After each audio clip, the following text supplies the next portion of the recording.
Sounds like ack, ack, ack. So when I laugh and I go, or does that sound like ack, ack, ack, ack, ack? No, it sounds nothing like that at all.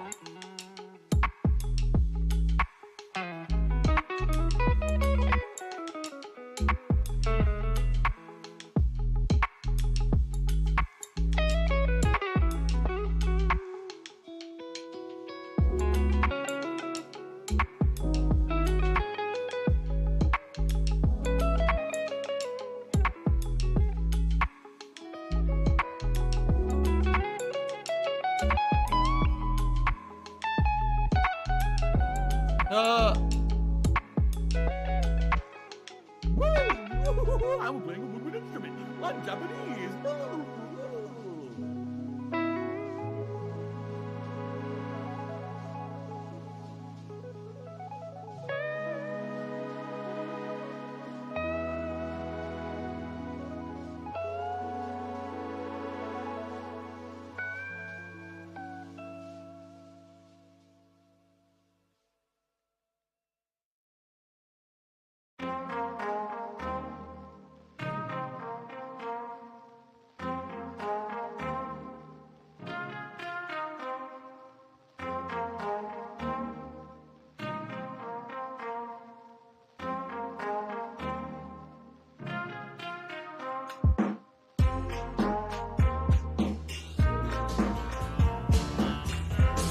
QnA, just to pass the time. QnA, I'm doing some overtime. QnA, QnA.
Hype train.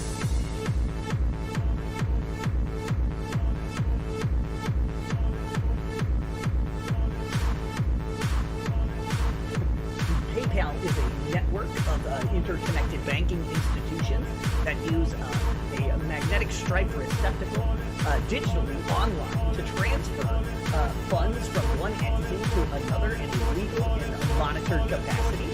It is reported to the IRS.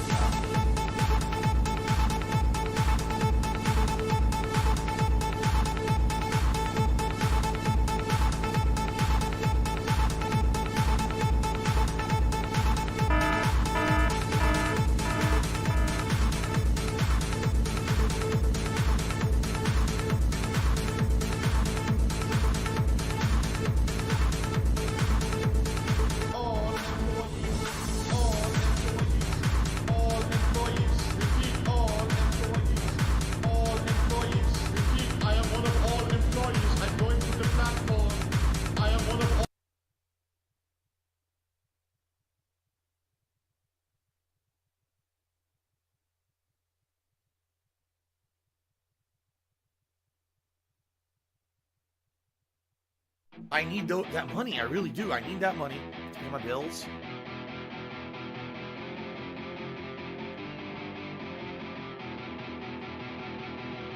What do I do?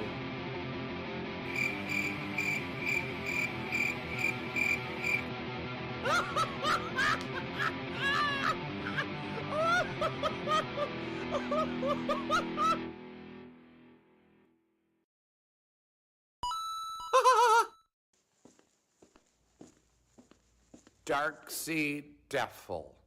Is that how you say it? Dark Sea Devil. Dark Sea Devil. My name is what? My name is who? My name is Dark Sea Devil. my name is what? My name is who? My name is Slim. Dark Sea Devil.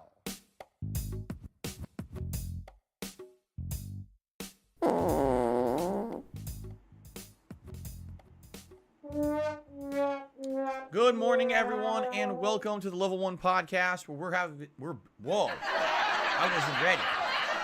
You guys are ready for a new streaming week. Apparently, I'm not. Where we are busy having fun down here on Level 1. I'm Darkside Phil, and everyone, welcome to the show.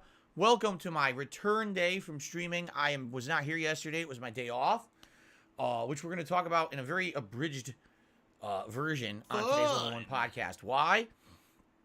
Because today's Ask the King. Today is my bi-monthly Q&A show where I spend roughly 3 hours answering your questions from all over the internet, whether it's from my channel members, from people who post up on my forums on dspgaming.com, from Twitter, from patrons, and in some cases, if we have extra time, pulling some of the questions out of the stream chat as well. It all depends on time, okay? But it's a 3-hour show, and being that it's a 3-hour show of answering your questions, we have a shorter podcast, all right? In fact, I'm going to try to aim to end the podcast by 1 p.m. Pacific time so that we can jump into Ask the King. Only about 40 minutes. That's way shorter than usual. Usually about an hour and a half. All right, now, I got quite a lot to talk about because we got the Close Day Off segment. There's also some interesting game news, and I also want to cover the schedule for the week because this is a special week with multiple new release stuff, okay? So let's talk. First of all, today is Thursday. If I could get down on my hands and knees and say thank you and still be on camera, I hope that you all I would do it. had a great day yesterday, whatever it is that you might have done. Maybe you chilled by yourself at home. Maybe you went out and did a bunch of stuff. Maybe you were working. Maybe you were at school. Maybe you watched some of my videos here on DSP Gaming. Maybe you watched the special video that I put out yesterday, a 5-minute montage of ridiculously funny, glitchy moments from the very laggy Warzone stream that I did last week. That was a special thing. I usually don't do anything like that, but that was kind of a specialty thing I put out for my day off. Admittedly, it didn't do as well as YouTube Shorts. You know, I've been putting out YouTube Shorts daily pretty much for the last week, and every YouTube Short I put out at this point has between 2,000-3,000 views. Can someone please shut up this some have dude way who's more. being a Resident Evil moron? one has like 5,000, something like that. The Warzone montage only got about 1,000 views. I think right now it's like at 1,500 or something like that. I think what it is, it has something to do with the delivery of the video. I think that if you just do a regular YouTube video, it uploads to your channel and it gets that regular delivery service to like your subscribers.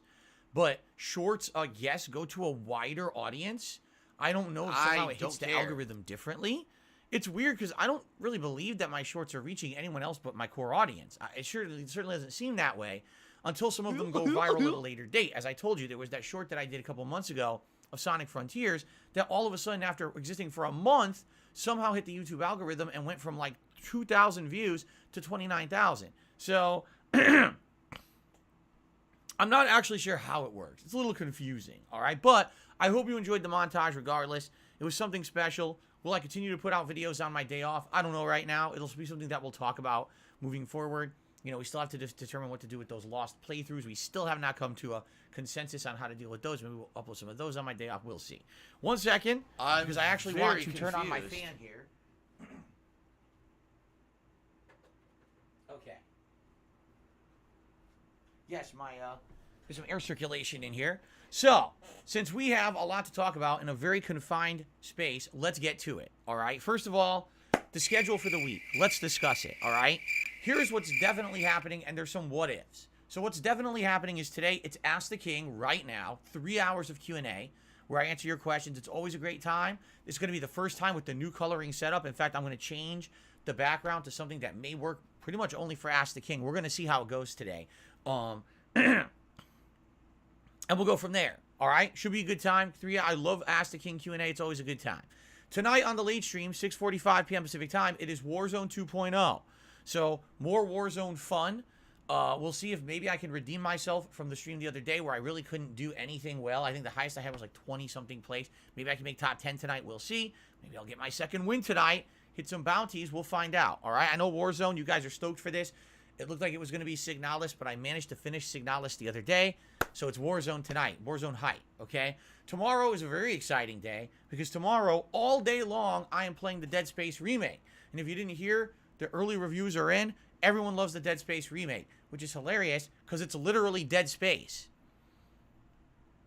Like, no joke. It's literally Dead Space with a few tweaks. Now, obviously, I'm curious to see what those tweaks are when I start playing the game tomorrow. Does it significantly change the game and the gameplay? Is the lore a little different? You know, I don't know. We're going to find out together. But I'm excited, and I hope that you guys will join me tomorrow all day long. 2 different streams of the Dead Space remake. Saturday, we're going to flip over to the other games for variety. So it's going to be One Piece Odyssey on the first stream. We are doing a little bit of kind of like side content, and then we're heading into the next major plot of the game. Saturday night will be the continuation of the Elder Scrolls 4 Oblivion. Okay? Then Sunday, it'll be the Dead Space remake on the first stream and Warzone on the late stream. And then I'm planning to kind of emulate those streams again Monday, Tuesday. Now, here's the thing.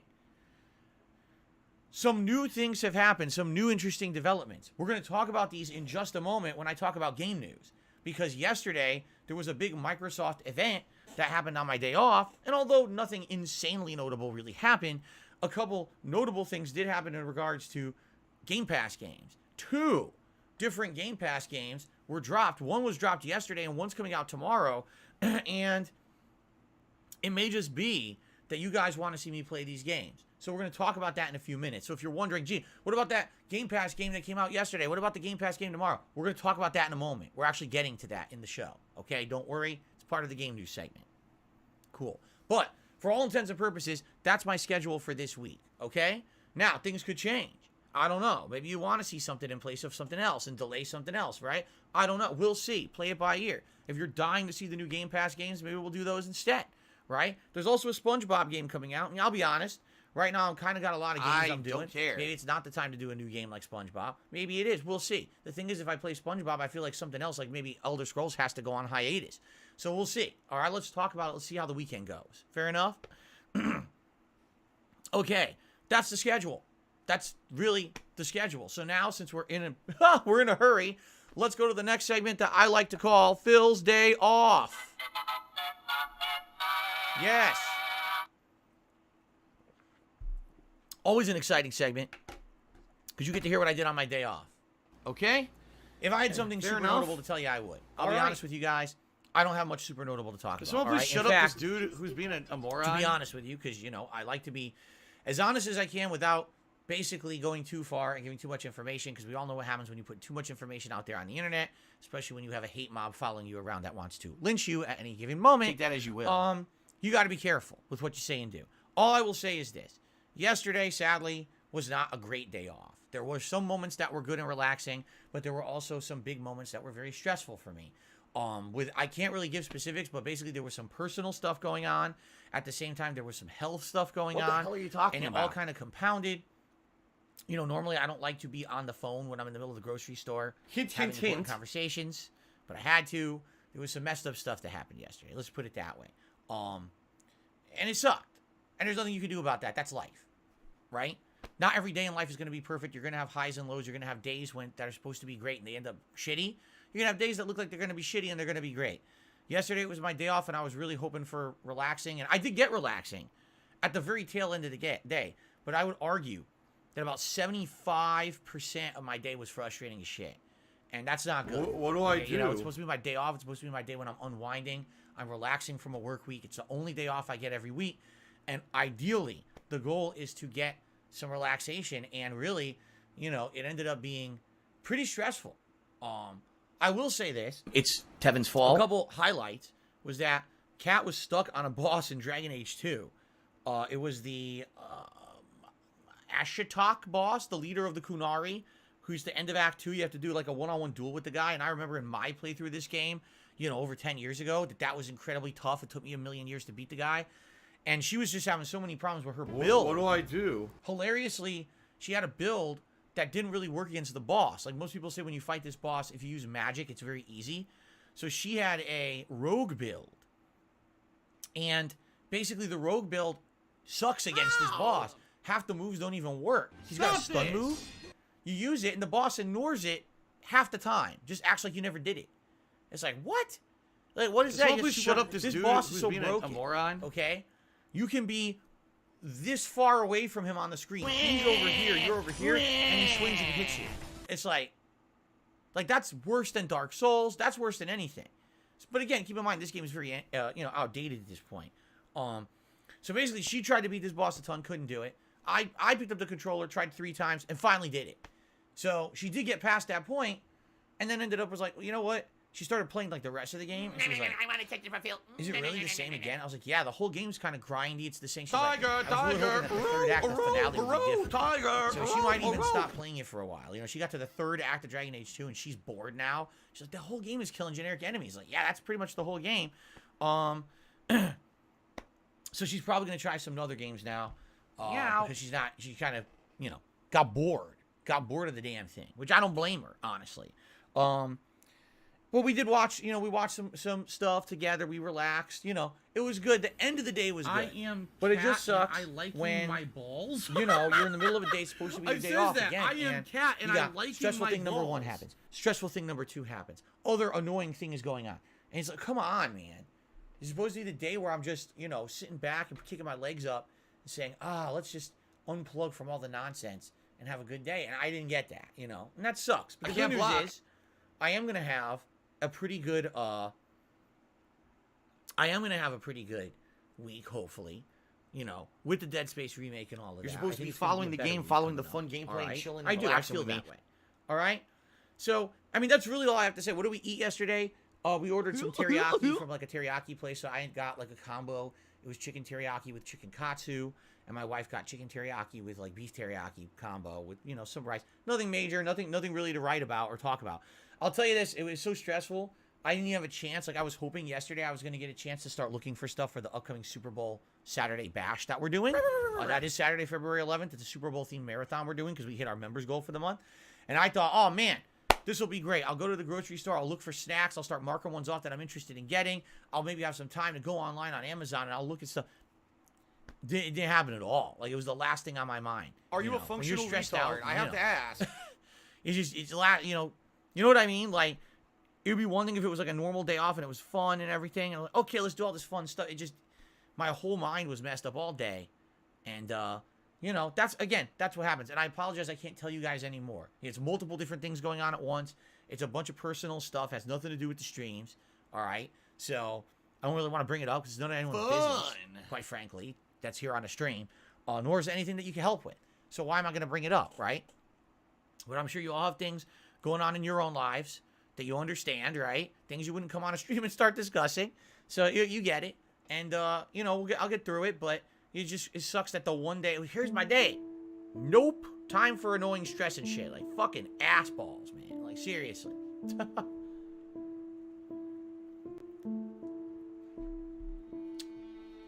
Anyway, that's my day off. Big deal, right? Nothing too much to talk about there. We are going to talk about game news in a second, but what I'd like to do is direct your attention to the members goal. We hit our members goal for the month. The Super Bowl Saturday Marathon event is locked in, Saturday, February 11th, and we will be talking about this more over the course of the next couple of weeks. We'll be figuring out exactly what I'm doing for it, right? See what I can get for the event, food / decorations otherwise, okay? But we have a tier 2 goal in effect for this week. 525 members. Is this feasible? I have no clue. I don't know if anyone else wants to become a member or gift a membership to the channel.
Selling advertisement space in January, and everyone suffers for it.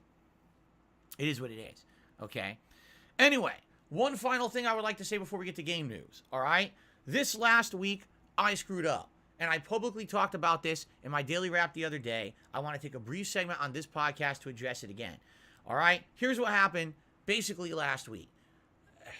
Over the course of the last several months, I tried to distinctly make changes to myself and my content so that it didn't seem like I was constantly talking about money. I wasn't constantly talking about contributions, hitting goals, and or having slow streams and needing help.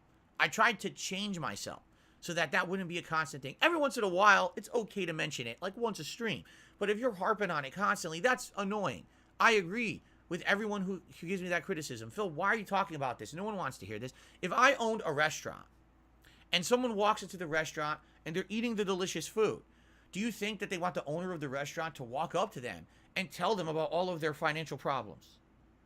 Probably not. It's probably the opposite. I was just coming to the restaurant to relax, bro. I'm already eating your delicious food. Why are you bothering me? Right? Just let me eat. And I hear that. So the deal is, this last week, I kind of backpedaled a lot on the changes, the positive changes that I had made. And there's a good reason for that. All right? A few months ago, we had a month where I made a lot more than other months. The reason being is that we had some very generous people who gifted a ton of memberships to the channel. At one point, this channel had over 1,000 members. Okay? That's a big difference, you know, when it comes to the amount of support. It's a lot of extra support, okay? And it just so happened also, of course, those months when I was playing all those new releases, support in other ways, like things like tips and things, were way up, okay? So having a really good month like that basically allowed me to have a cushion for a few months where financially things weren't a burden anymore. All right? Just being honest. Like, it was nice because, hey, I can pay all my bills. Hey, there's no problems here. I don't have to worry week to week about what I'm making because I have this nice cushion. Okay? And that lasted for a bit. It did. I actually was able to ride that out through the months of like November, December, and for most of January. All right? And then what ended up happening was, last week I got paid by YouTube. And the money comes in, and I'm looking at what money I have already in my account, what money I just made, and I'm start doing it. I figure it out. Like, wait a minute. Oh, crap. Like, basically, I have just enough for everything, like bare minimum. And I'm like, where did it all go? And of course, you look at, like, it went to things that happened. This came up. I bought a few things. I improved. I got a monitor here. I got a ring light here. I got a controller here. This happened, that happened. All these things. And it's not that, some horrible thing happened that I was robbed or anything. It's life, right? When you're an adult, this is what happens. Your money goes to stuff. And now, well, yeah, you can sit here and you can argue and you can say, well, if my car didn't break down and if this didn't happen and if that didn't happen, I'd be in such a better position. But I'm not going to sit here and I'm not going to, cry over spilled milk and stuff. You know what I'm saying? Like, stuff happens, you move on from it positively. You're not just going to dwell on the past and be upset about shit that happened, right? So, basically, now that cushion I had is completely gone. And so this week, in conjunction with that happening, me getting paid by YouTube and looking and saying, that money's all accounted for, it's all gone. All this happening. Then I look, and what happens? I get a series of slow days where my streams are not doing well. All right, we're talking a combination of One Piece Odyssey, Signalis, yes, even some slow Oblivion streams. It was all kind of combined. Now, the good news is, it wasn't overall like you guys hated the content and were telling me we're not going to support it. It couldn't have been further from the truth. There was a rallying this last week for people to hit memberships. People really wanted to see me hit the members goal and do this Super Bowl event, which I'm very stoked for. So I'm so grateful. That's where the support went. You know what I mean? We had people coming in and they were gifting memberships and we hit the goals and everything was great in that regard, right? Thing is, when it comes to YouTube side support, meaning super chats, super stickers, memberships, gifted memberships, super thanks, all that stuff, there's a delay between when that happens and when I actually get a benefit from it. It takes usually a month to a month and a half. While, you know, tips are the things that I get every day, and those directly do things like pay my bills, buy groceries, right? Things like that. And we ended up having, I'm not kidding, it was like 3 straight days where everything was slow except memberships. And it was like, well, this really sucks because now I'm in a situation where things are so tight already, and now it just compounded. Now, did I do the smart thing? Did I just say, you know what, swallow it and forget about it? It's not that big of a deal. I'm going to get through it. It's not Chicken Little. The sky is not falling, right? I've been in content creation for 15 years. And every time that something like this happens, this is how it is. Peaks and valleys. Sometimes things are real good, sometimes they're not so good. And you got to ride that wave, and you just got to, you know, you got to keep your balance. Don't lose, don't capsize, don't go face first into the surf, right? I know surfing's a weird analogy for me. I've never surfed in my life. But anyway, that's kind of how you have to do it. Things are going to get better, things will get worse, and you just got to stay afloat, essentially, okay? And sadly, I let it get to me. This last week, mentally, a lot of stuff, I just mentioned, some stuff was going on during my day off. This was already in process during the week. It was compounded. And so I had other things stressing me out, and then the money thing on top of it. What happened? I backpedaled. I started on stream saying, oh, we had a slow day. Really would be great if you could contribute today to make up for yesterday. Hey, guys, we didn't even hit our tier 1 tips goal. Can we hit that today? And you know what? I'm pissed at myself. I am. I don't like this. I'm actually really upset with myself, and I don't know how much you see that or it comes through, but I was doing really good for a couple of months there, not doing that shit, and calling myself out for it, and I feel really bad that I did that to you guys for a couple of days. And some people were complaining about it again, and you have a right to. I feel like I failed myself and I disappointed you guys. Well, I failed you guys too. I disappointed and failed myself, and I disappointed and failed you guys because you want to hear that. You don't want to hear about my problems. You just want to have fun on the streams with my content. I get that. I know that. Yet I still let myself slip. That's not cool. It's not, all right? And I'm sorry for that. I hope you understand that I don't want that to be my content. I want you to come here and chill with me every day and have a good time with positive content, sharing stories about our lives, you know, me talking about stuff going on here, hearing it from you guys back, having fun social interactions and conversations, having fun times with games, sharing those opinions and sharing those experiences together.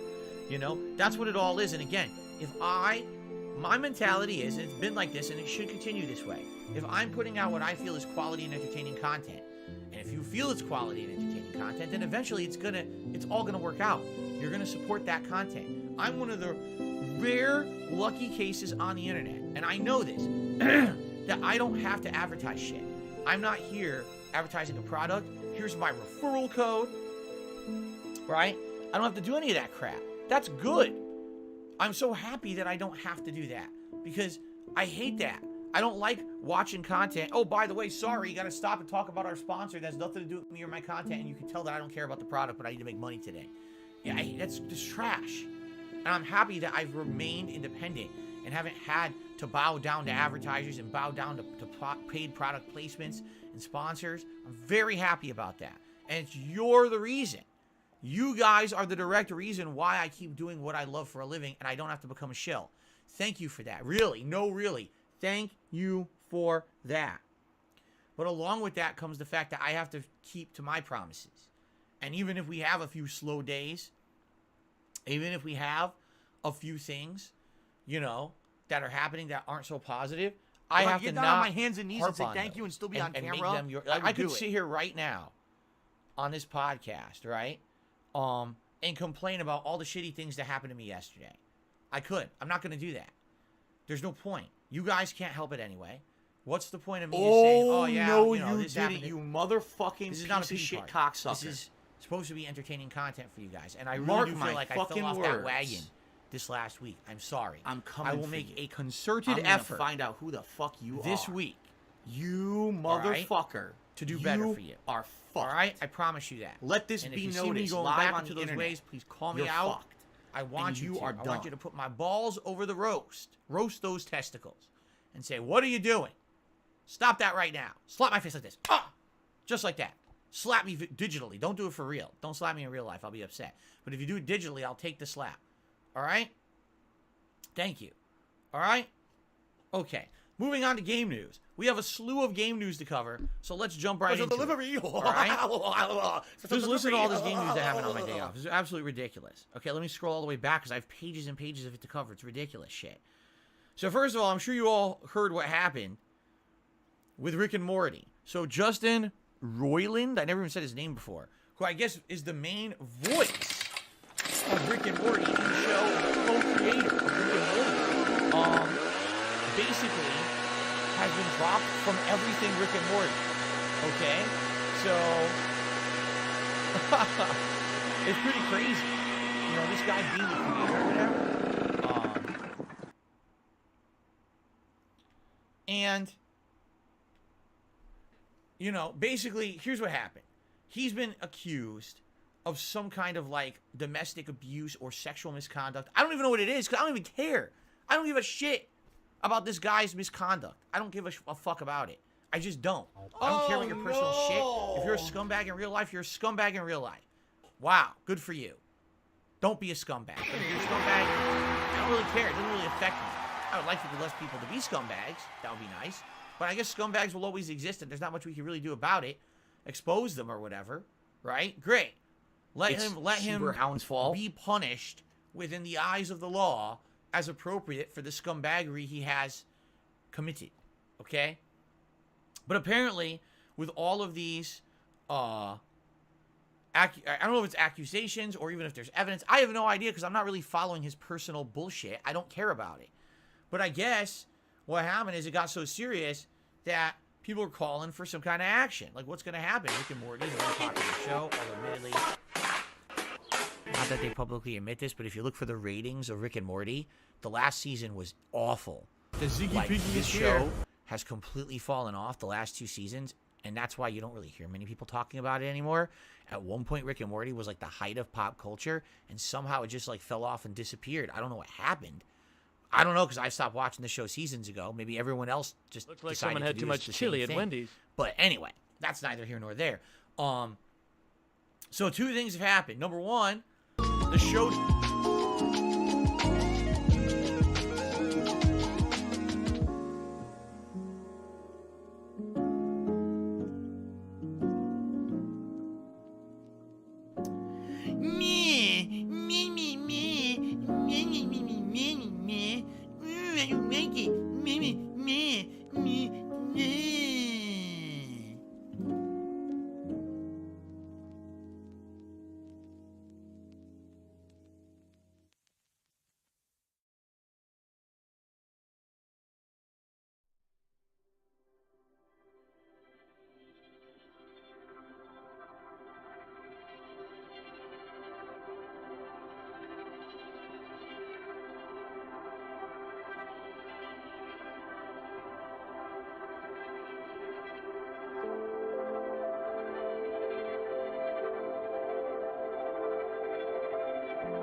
Happens, because again, I'm not following his drama, but it seems like everyone is talking about Rick and Morty the last few days for all the wrong reasons. Like, oh, jeez. So there you go. All right. Now, also, yesterday there was a Microsoft press event that covered So if you're a gonna be an lot of asshole, different you're stories. gonna be treated like an asshole. All right. You're gonna be shown the Story door. number 1: a new game dropped out of Stop nowhere this. called Hi-Fi Rush, of all people, from the makers of The Evil Within. That's right, Tango Gameworks. Hi-Fi Rush is an action game that basically allows you to control the characters that do combos and stuff to the rhythm of music. The thing is, there was zero information about this game at all. No one even knew it was being made. And they released it on Game Pass yesterday out of nowhere. Most people who played it are saying it's pretty good. It was actually interesting because What do? I saw someone on social media, I think it was a games journalist, okay? they said something pretty telling. All right? And I would like to emphasize it because I think it was one of the most intelligent thoughts I read. They said, guess what? So listen to this. This game had no media, no press, no advertisement. No one knew it was coming out. No one pre-reviewed it. No one talked about it. It just dropped. And when it just dropped, if you look at the overall feeling towards the game, everyone likes it. There's no bandwagoning. There's no fanboying. It's just everyone played it at once at face value and determined whether or not it was good. And the overall consensus seems to be it's pretty good. Now, I don't know. I haven't played it yet. I'm not going to make a judgment. Okay? But I just find that this is exactly what I've been saying for years. Have I not been saying that the whole practice of sending out early copies to a select few group of games journalists and selected paid shill content creators is destroying the games industry? That what's happening now is that we're being told days, weeks early, this is how you should think about this game. And these notions, these preconceived notions are being formed in people's heads before the game comes out. Because of that, by the time the game's out, it's already a hit or a miss. It's already a success or a failure. And the game's not out yet. How? How is this acceptable?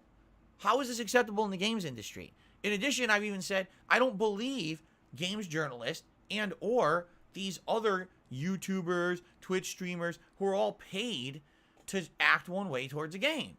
I don't like that. Because what ends up happening is you get these weird, bandwagon movements. Look what happened with Callisto Protocol. All right? The vast majority of people who crapped on Callisto Protocol never played it. They listened to PC gamers where the game did not perform well, and they bandwagoned the shit out of that game, saying that it sucked. The Callisto Protocol does not suck. It has some issues that absolutely should be improved and fixed. But that doesn't mean it's a terrible, terrible game. But the consensus seems to be it's terrible. But this is the bandwagon movement. This is what happens when you get people who get games so early. Instead of, we all got it, we all played it and judged it at face value, and now we can determine if a game is good or not. This is what pisses me off about the games industry today. That no one seems to be on a fair playing field. If you're with a company that can advertise and pay people to shill your game, you're in general going to sell. If you're a company that doesn't have that kind of budget, you're not going to. If you're a company that basically is in with the games industry, and what I hate to say it, things like political agendas, right? We're a very liberal company, and we know the games media is very liberal, so we put out a very liberal game, and they're going to lean towards it. Take a look at a game like, what was the one from Bethesda the year or two ago? The one about the assassination. It played just like Dishonored, but it wasn't, right? That game was okay. I can't remember the name of it now. The one, remember, it's the time loop game? Deathloop. That was it. Deathloop, right? That game was okay. Just okay. It wasn't even as good as I would say Dishonored. It was okay. So why was the gaming media giving it 10 out of fucking 10 2 weeks before it came out? It didn't even make any sense. You couldn't you couldn't objectively even justify what they were saying in their reviews because it was bullshit. I hate that you have these agendas that now make games popular. Popplecock. So in the case of Hi-Fi Rush, here's a game no one knew it was coming out. Comes out of nowhere, surprises everyone, and people, it's pretty good. Yeah, I don't know why you think it's pretty good because you actually played it and you judged it for yourself instead of being a fucking, a dumbass who just believes what everyone tells you 2 weeks ahead of time. They need to stop with this fucking bullshit of, every game comes out 2 weeks early for a select few and they tell you what to think.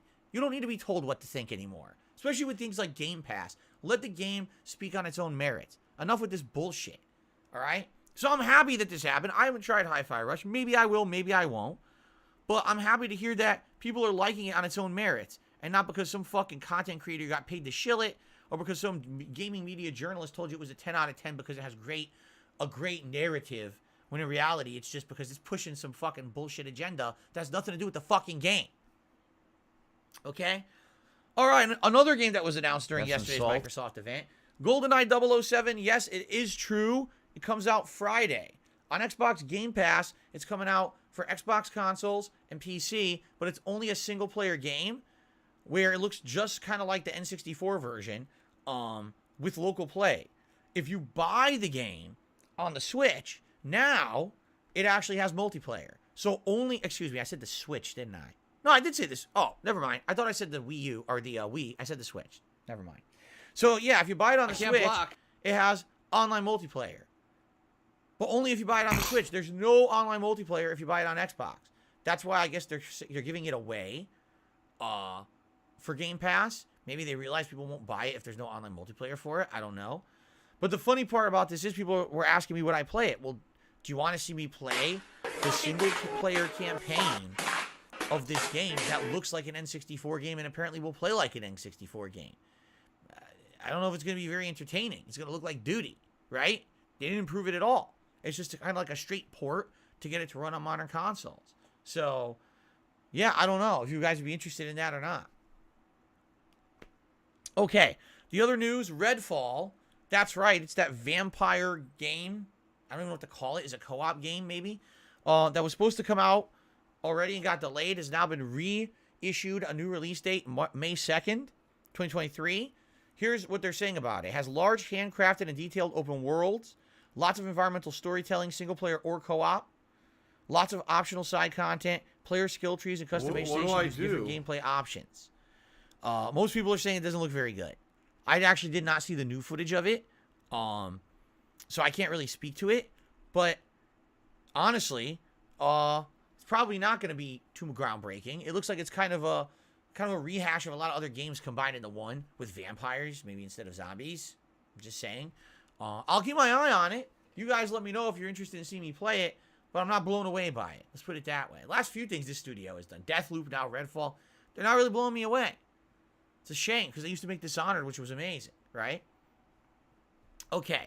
Continuing If I get down on. on my hands and knees and say thank The next you and news still be on story. camera, Are I you would do it. aware that Google is being sued by the government? They are. What the government is alleging is that Google, over the last decade, has essentially held down online advertising and made it so that there's absolutely no competition because Google controls the search engines. So because Google controls the search, they can control where you go to see results. They can control what advertisements you see on the internet. They've even alleged that Google went out of their way to purchase engines and other companies and assimilated them into their own formula to continuously make it so that you would only see Google ads. So basically, no matter where you go, 90% of the advertisements you see on the internet is Google ads. And everyone else who's trying to compete can't because Google bought the whole market. So now every angle they're trying, let me get advertisements on my site. If it ain't Google ads, it doesn't even work. Or, you don't get any. So this is interesting. Because how many times have we been saying that Google is a crazy monopoly? Honestly. But now the government's finally getting around to it. And this is going to affect everything, by the way. Because people are like, well, how does this gaming news? You realize this will affect everything. If the government's lawsuit goes through and they find that Google is guilty of basically having a stranglehold on online advertising, a monopoly essentially, and they limit it or break it up, what's going to happen is things are going to change, man. Like, seriously, like YouTube, ads will change on YouTube. Ads will change on any website you go on. The whole internet may be a little different. I'm gonna eat it. How exactly? I don't know. But we're at the precipice of YouTube Shorts about to get a huge push on YouTube with new advertisements attached to them. And that whole thing could be flipped on its head by this. Now this shocks me. There you go. Anyway, just an interesting news story. I'm trying to turbo through the news stories today. I already told you how people are saying the early reviews here for Dead Space Remake all say it's great, which is hilarious because basically it's the same as Dead Space 1 with better graphics and slightly tweaked story elements and a little bit of tweaked combat, and that's it. So basically, it's Dead Space 1 with a little bit better everything. And they're saying it's like 10 out of 10. It's like, well, did you play Dead Space 1? It's the same game. Yeah, Dead Space 1 was a great game back in 2008. So, the thing for me is like, if you're going to replay Dead Space, okay, and you're going to pay $70 for this game, you're telling me that I'm buying a new game, correct? This is not a $40 release. oh, we tweaked Dead Space 1, here it is with some modernizations. They're claiming this is a new game. They're charging the price of a new game. I'm expecting a new game. Now, if I play Dead Space 1 and it plays exactly the same as the first game, by the end of that game, I'm going to be pissed off. And I'm going to say it ain't no 10 out of 10. I'm going to say it's a fucking 5 out of 10 because there's not worth $70. If it's the same fucking game, it's not worth it. That's a ripoff. That's, again, what's happened is we have a slippery slope now because you had companies such as Naughty Dog reselling The Last of Us 1 with slightly improved graphics, slightly tweaked gameplay elements, but the same voice actors, the same story, I need the that same money. gameplay I really elements, do. the I need same that money everything, to and pay they my sold it for bills. $70, and a bunch of suckers bought it. And now what's happened is this is now giving permission to the entirety of the games industry to keep doing this. That was your test case. And people went out and bought it in droves. So now what's going to happen? Every other company's going to do it. All right? Now, by the way, I love Dead Space 1. It's my personal favorite in the trilogy. I think it's an outstanding game. When I play Dead Space 1 Remake, if it is just Dead Space 1 with some modernizations, I'm probably going to love it. I'm not going to have complaints until I review it at the end, to which I will tell you my honest thoughts. If this game does not innovate, change, or improve enough to warrant a $70 price tag, you're going to know it from me. Because I'm tired of these fucking companies ripping people off for these little re-releases. It just doesn't make any sense. They think they could sell the same game. It's just nuts. Let's see what happens. Okay, the final news story. Neil Druckmann was interviewed, and he outright said, number one, they are completely done at Naughty Dog with Uncharted. For some reason, people were shocked. They were like, what? You're done with Uncharted? Oh, well, that's unfortunate, but, you know, at least it has, like, wait a minute, what? Yeah. Uncharted's been done for, like, forever. What are you talking about? So when I laugh and I go, They literally said Uncharted 4 was the But that's last not like, one, and and they said there would be one more standalone DLC to something kind like of give that an at all. epilogue story to some of your favorite side characters, and that was it. Like, that's been in place for like 5 years. So when Neil Druckmann comes out and says, yeah, we're done with Uncharted, people are like, oh, no. What? Are you deaf? Are you stupid? Yeah, they said this 5 years ago. Of course, you got to keep in mind, Uncharted was one of the most controversial series and endings for Naughty Dog. That's when a ton of the game developers and writers from that team quit right mid-development. This is where a lot of drama happened for them. I'm glad. I bet they're happy to have moved on from Uncharted and be doing other stuff. Now, another interesting point, Druckmann also said, well, if we don't determine to make a mainstream Part 3 for Last of Us, we're just done with that too, and we're going to start making other new games too. Okay? Now, that might be a little bit more shocking, because Uncharted 2... this guy won't shut the fuck The up. Last of Us 2 was an Shut insanely up. good bestseller. Jesus fuck. Seriously, won't shut their Didn't mouths. nearly sell as big as they pretend. They pretended like it was a ginormous record-breaking game. It really wasn't. There's tons of games that sold better than it, but they, you know, don't listen. That's their narrative. But anyway, it was a record-breaking game. Really, it was. It was amazing. It smashed all the records. It made them bajillions of dollars, of course. And, of course, now, with The Last of Us TV series out there, now doing super well for HBO, people are now buying The Last of Us Part 1 in droves to coincide with the show. It seems like The Last of Us is at the height of its someone please popularity. shut up this dude Why in the who's being holy a hell would they moron? not make a Part 3? Right? I would be flabbergasted if they did not make a Part 3. They would be stupid. It would they could literally have The Last of Us Part 3, and it would literally be Ellie and Abby sitting on toilets shitting. Just two ginormous dumps. And it would make them millions of dollars.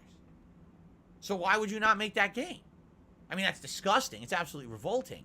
But you might as well make your money, your free money, right? Okay.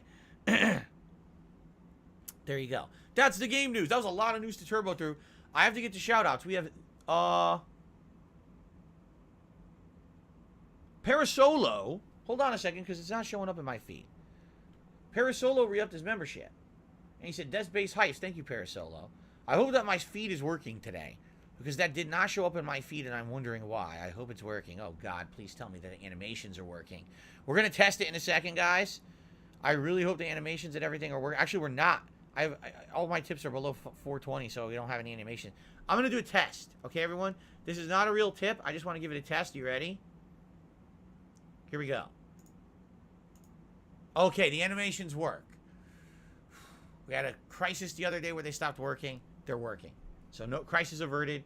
That was not a real tip. That was just a test. Okay? All right. Let's get to quick shout-outs. Our first tip of the day is $2.50 from Misato Katsura. There's no way I'm putting your whole name. All right? This is ridiculous. It's like 14 letters. Nothing. You just run. No, I'm close. Oh, so your name is Run, Misato. there you go. Shit. Misato. Okay? And so, Misato... God damn it. Misato with the $2.50 tip. Thank you for that. Says, would I do boxing like KSI and Logan Paul? No. Okay, thank you for your tip. Next question. Or next tip, I should say. Gamer Guys tipped me $1. He said, the Dead Space remake is completely seamless. No more tram segments to make you to different sub-levels of the Ishimura. The player is free to explore the entire ship, much like the mansion in Resident Evil 1. You're not locked out of areas by progressing the story. Interesting. That's kind of interesting. They made it all seamlessly connected rather than having to go level to level. That might be an interesting difference. Especially if they change the puzzles in the order to do stuff. So now you're doing things in different orders and stuff. That actually might be quite neat. Okay. Fair enough. That actually gets me a little bit more interested in the game tomorrow. Cool. Not to say that I'm not interested. I'm very interested. It's none of anyone's because I business. love Dead Space 1. But, okay. Thank you, Gamer Guy. I got another $1 tip here. Rick and Morty, the camera is on edition. There you go. I don't know what that means. The camera was on the whole time? Did Justin Roiland get caught with the camera on? Like I did? Is that what you're saying? It's a little confusing. But thank you for the tip. Let's see here. Got a $1 tip. Snow Carl says, I know you consider yourself one kind of a streamer. If you had to compare yourself for one streamer and name one who are the most similar to, who would you name? No one. No one is like me. I'm a unique anomaly among streamers. There is no one like Phil. For better or worse, because you might say that's a good thing because Phil sucks ass and I hate him. And other people might be like, well, I like Phil. I'm glad that he's an individual. I don't think that there's anyone like me. So there you go. I received a $1 tip. Bond N64 007 GoldenEye comes out tomorrow on Game Pass if you're interested in playing it. Thank you. We already talked about it. I already told you guys, if you really wanted to see me do the single-player campaign at some point, I would consider it. I'm not going to be in a rush to do it. I don't know why you would want to, considering it's basically the terrible same graphics from N64, and it's going to be a game that has a lot of outdated stuff. I don't know how entertaining that would be. I never played Bond on the N64. It would be a first-time playthrough for me. I received a $1 tip.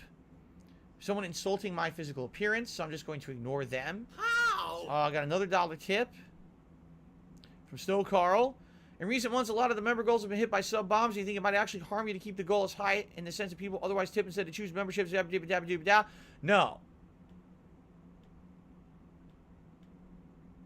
If you didn't notice, I have no tolerance for nonsense this morning because we have to get to Ask the King, so I'm not going to sit here for an hour answering dumb questions. Thank you for the $1 tip, Snow Carl. The answer is no. Okay, got another Can tip. someone please shut up this dude who's being a moron? From Gamer Guy. More games need to be released with no advertisement, just like Hi-Fi Rush. Review copies are only given to those who normally kiss ass and worship the ground that work on, and it's bullshit. Walk on, and it's bullshit. Actually, I don't believe that. I believe that there is an unspoken agreement between people who get these copies early and these companies. And the agreement is as follows, all right? Basically, if this is a company that has a lot of clout, a company that has a lot of, how can I say? A company that's seen as being forward-moving, innovative, progressive, in many different ways. It doesn't even have to be, a leftist political movement or anything like that. It could literally be other things as well. But I just basically see a lot of games get, like, easy mode treatment. And it's like, what did this company do to deserve such, like, a light touch glove treatment while another game comes out and gets smashed in the fucking paste, right? You'll see a review of one game come out, and they'll be like, yeah, this could be better, this could be better, this could be better, but it's a 9 out of 10. And then you see another game come out, and they say, well, this could be better, this could be better, this could be better, 5 out of 10. And you look at the two reviews side by side, and you're like, I don't even get it. It doesn't seem to make sense. There definitely is something going on in games media, this unspoken arrangement, where they're trying to make certain games better than others. They're trying to get people to buy certain kinds of games. And again, I don't necessarily think it's even political. I think there's something to do with certain companies, you know, that are, you know, you scratch my back, I'll scratch yours. You know what I'm saying?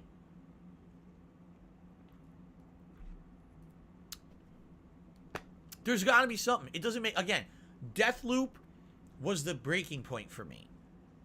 There was absolutely nothing in Deathloop in the entirety of the game that says this is a 10 out of 10 game. It's not a bad game. I would argue it's a perfectly good 7 or 8. There's no fucking way you could say that game is a 10. It had a lot of game bugs. It reused a ton of gameplay elements from all the other games that studio had made and did not innovate much. The one innovative thing about that game was the time loop. That was it.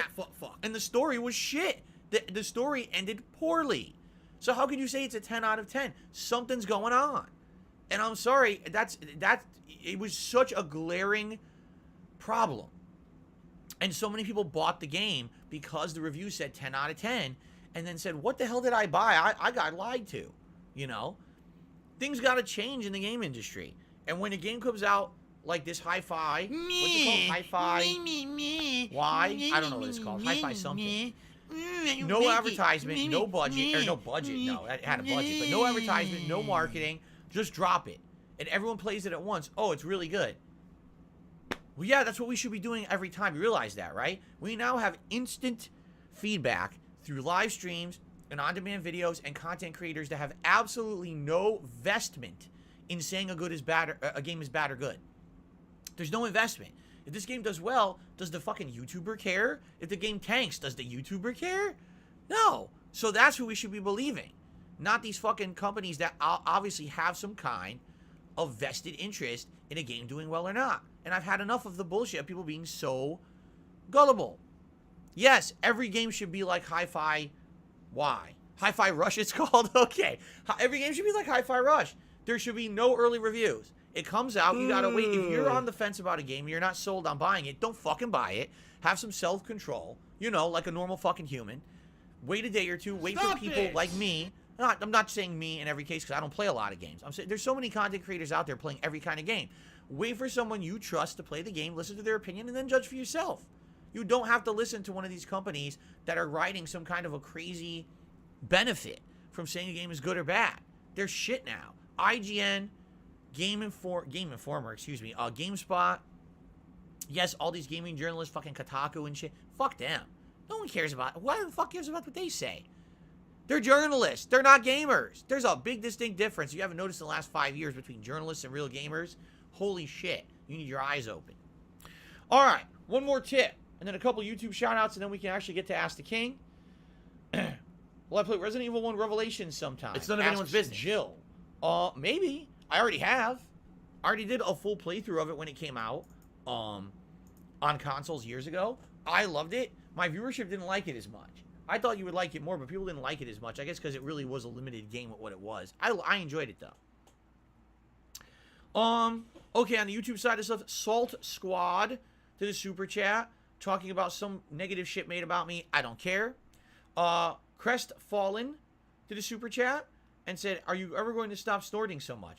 If my post-nasal drip magically cured itself, Grab some and salt. I never had it dripping down the back of my throat to the point where it hindered my my talking or my breathing, I would immediately stop snorting. Like that moment that it stopped dripping, I would stop snorting. It's literally cause and effect. I don't want to do it. It's disgusting. It sounds disgusting. But if I don't do it, I will cough. Because I have post-nasal drip that pours down the back of my throat. Particularly today, it's not that bad at all, actually.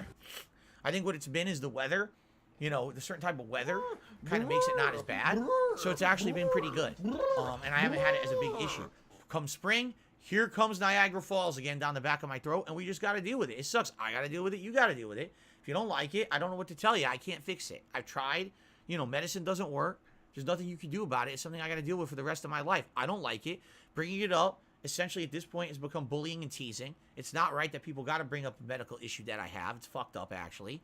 So deal with it or move on. I don't know what else to say. Something that I can't do. It's like, Phil, I really like your content, but let me just tell you something. I hate your face. Like, your face is so obnoxiously offensive to me. Could you just not have a face? Like, well, you know, I was kind of born with this face. There's not much I can really... If I cover my face, you can't hear me talk, so therefore my streams ain't as good. Yeah, it's the same thing. You're literally saying the same thing. You're bullying me for a medical issue. So if you have issue with my snorting, please fuck off and don't come back, because I don't need you here. Okay, and then Corporate Spaghetti did a super chat. Now I sound like Frosk. Corporate Spaghetti did You super wanna chat. play the Say, hey, fucking Phil, game? didn't you play Bond on the N64? No, you didn't play Bond on N64. You did play The Perfect Dark. No, I did not. I really wish the sequels didn't suck. But the N64 version rocked. No, Perfect Dark, I played, there was the 360 version, and I did actually check that out when it was redone or something. It was like, re-released at some point, I want to say. And I remember trying to check it out, and I never beat it because you guys didn't like it, so I never finished it. I think I played a few sessions of it, and that was it. We dropped it. The original Perfect Dark, I don't think I ever played. So, okay. Now we got a, geez. We got a $4.50 tip from Gamer Guy. Believe me when I say Hi-Fi Rush is something you would definitely enjoy. I played it myself. There's amazing graphics, classic platforming, good entertaining combat, and great combos. I've even laughed a few times from it, nostalgic in a way, because it reminds me of the old days of classic platformers and beat-em-ups. Well, you didn't tip 420 because that's the closest. I'm going to give you a 420 animation. Anyway, Gamer Guy, you're the top tipper now. Thank you for that. All right. Fair enough. And again, it kind of, I hate to say it, but it does kind of suck when stuff like this happens because a game comes out of nowhere. You know, I jam-packed my schedule thinking there's no games out, but Dead Space, next thing you know now, games are coming out of nowhere. Like, ah, shit. I guess we'll see what happens this week. Maybe I check it out. Maybe I don't. Maybe it's the next game I play. Okay? All right, guys. Thank you. No, wait. What is this? I received a giant tip. What is going on? I received a $41 tip from Opposite George. Who is Opposite George? Wow. $41. So that is going to be a $30 tip animation? Wait, I don't have... Oh, there it is. A $30 tip animation from Opposite George.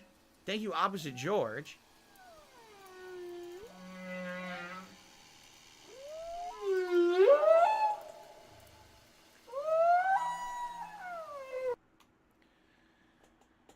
So that gets us up to $54 in tips. However, I do have a negative thing I have to say. We can't do Gunner glasses for this stream. You know why, right? Because I now have a ring light. And as you know, when I wear the Gunner glasses, just for the sake of argument, I want to show you what I mean. All right? If I wear these Gunner glasses, it's going to be so annoying for this stream. You ready for this? Do you really want to see two insanely bright light rings the entire 3 hours of Ask the King today? See how annoying this is? So, yeah. Sadly, you know, for vlog shows like this, these don't work. For gameplay, there's absolutely no reason to not wear the Gunner glasses. In fact, they help me with the gameplay.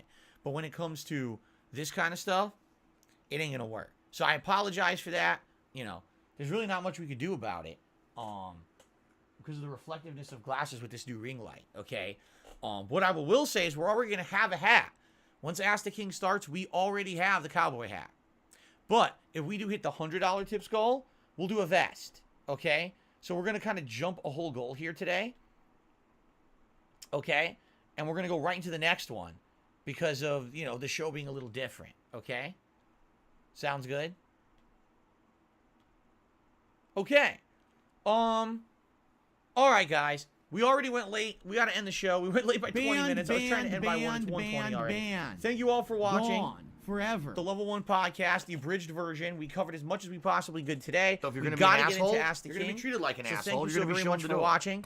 Thank you for supporting the show. And by the way, I really hope that you guys are ready for some football because it's right around the corner.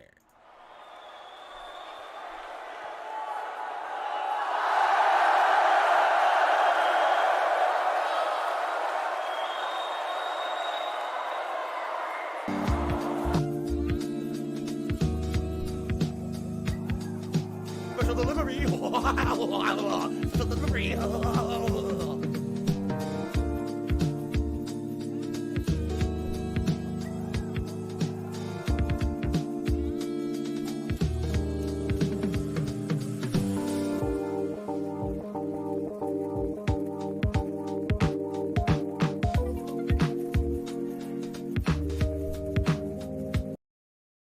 For this show, I'm actually going to change the lighting for Ask the King. I am. Watch this. You ready? Look at that. We have never used this light before. This is supposed to be yellow, but on the camera, it kind of looks like a white backlight. And it actually matches the border for Ask the King. So we actually have Ask the King lighting for this, which is pretty cool, huh? Hold on, we're not done. We got the Ask the King logo I got to put at the top. There we go. And pop-up should still be working. Like, everything should still work now. I'm just trying to think if there's anything else I need to put in place for the show. I think we're good. So give me a second. I just got to grab the hat, and we're going to get started. All right, let me mute the mic, get the setup going, and we'll get started. Here we go.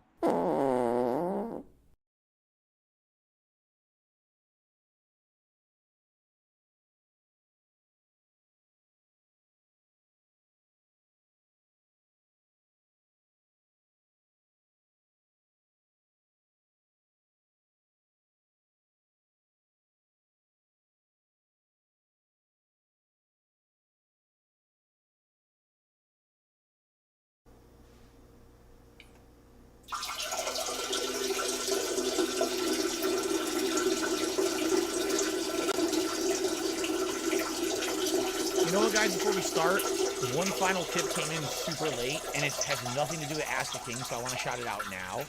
It's a $1 tip from Bond, and they said, to unlock 2 bonus story missions in N64 GoldenEye, you have to beat every level on hard. All right, I don't know what that has to do. That's what I mean. Like, what does it have to do with anything? Thank you for the $1 tip. Let's add that to the leaderboard. But that's neither here nor there. I just want to get that out of the way so I don't have to shout that out on Ask the King. Okay. Okay, we're going to start in a second.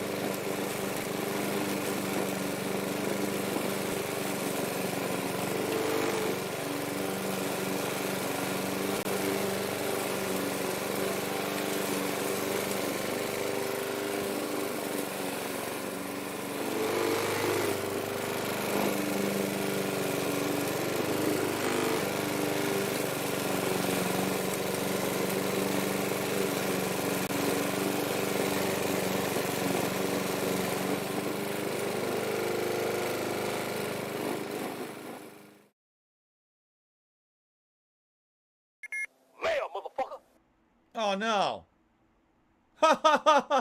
Oh, we're missing something. Hold on.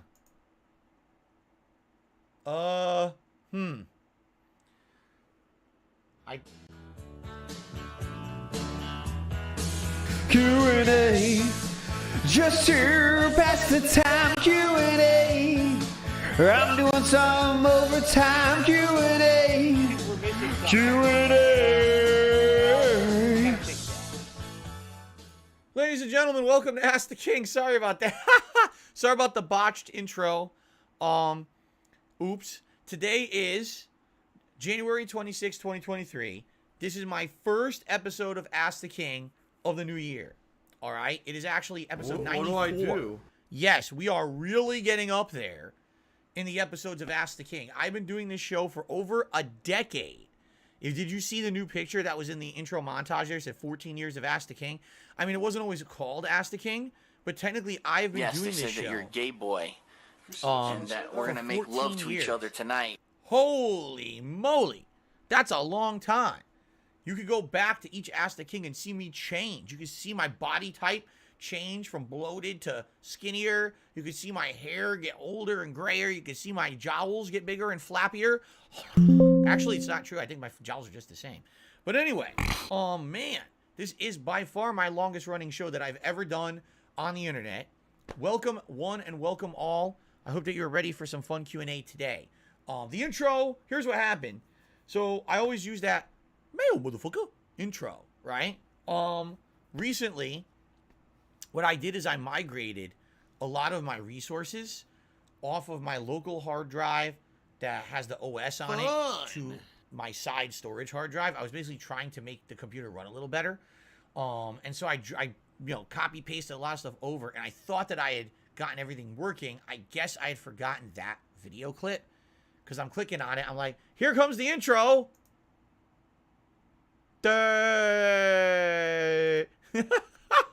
So obviously I screwed something up, right? That's supposed to be the clip that says, mail, motherfucker. I screwed it up. Sorry about that. I will do my best. Today's been incredibly slow. I will do my best to try to fix that. What if do I I can't, do? I guess we already have a good intro anyway with the 14 years of Ask the King, right? So anyway, welcome everyone to the show. This is part one. This might be a 3-parter. We'll see if it's a 2-parter or a 3-parter. We have many questions to answer, questions from everywhere. We got questions from patrons, questions from channel members, questions from those who posted on my forums on dspgaming.com, and yes, even Twitter questions. Will we have time to ask the stream chat for questions today? I don't know. Depends on how long it takes to answer the questions I already have here. But I love doing this show. I do it every other month. All right. And if you're interested in getting your questions answered on the next episode of Ask the King, there's many ways you can do so. Method number one would be become a channel member. Channel members always get priority access to get your questions answered on the show. The vast majority of questions, like no exaggeration, two out of the Rising to four toxicity. pages of questions, 2.5 pages have been taken from members. So if that doesn't convince you to become a channel member, get your questions answered on Ask the King, I'm not sure what else would. That's a huge, asset to the show, okay? Now, in addition to that, if you become a patron, $20 patron pledge, all right, definitely will earn you a guaranteed answer on the show. And we have one person who actually took advantage of that this time that will be answering their questions.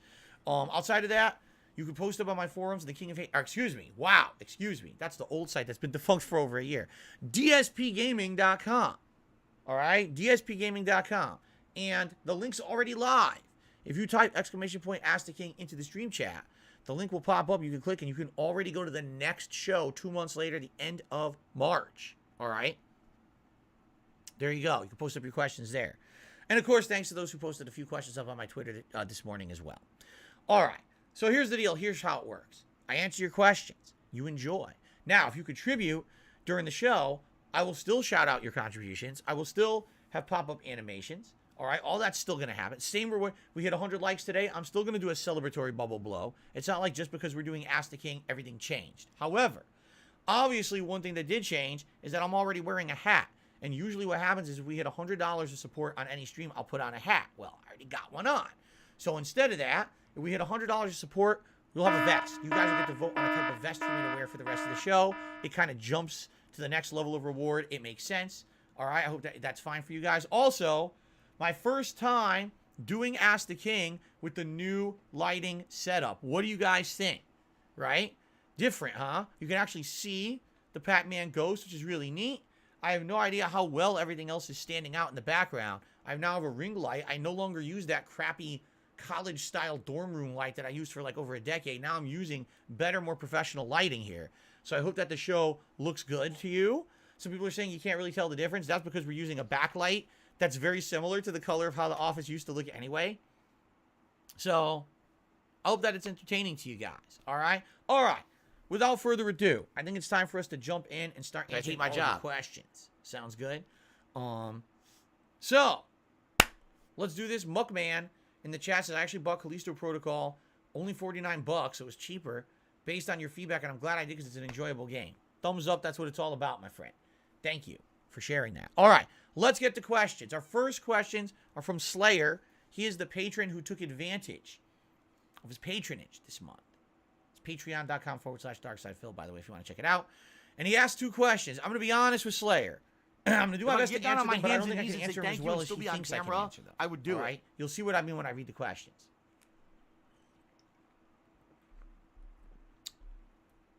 Question number 1.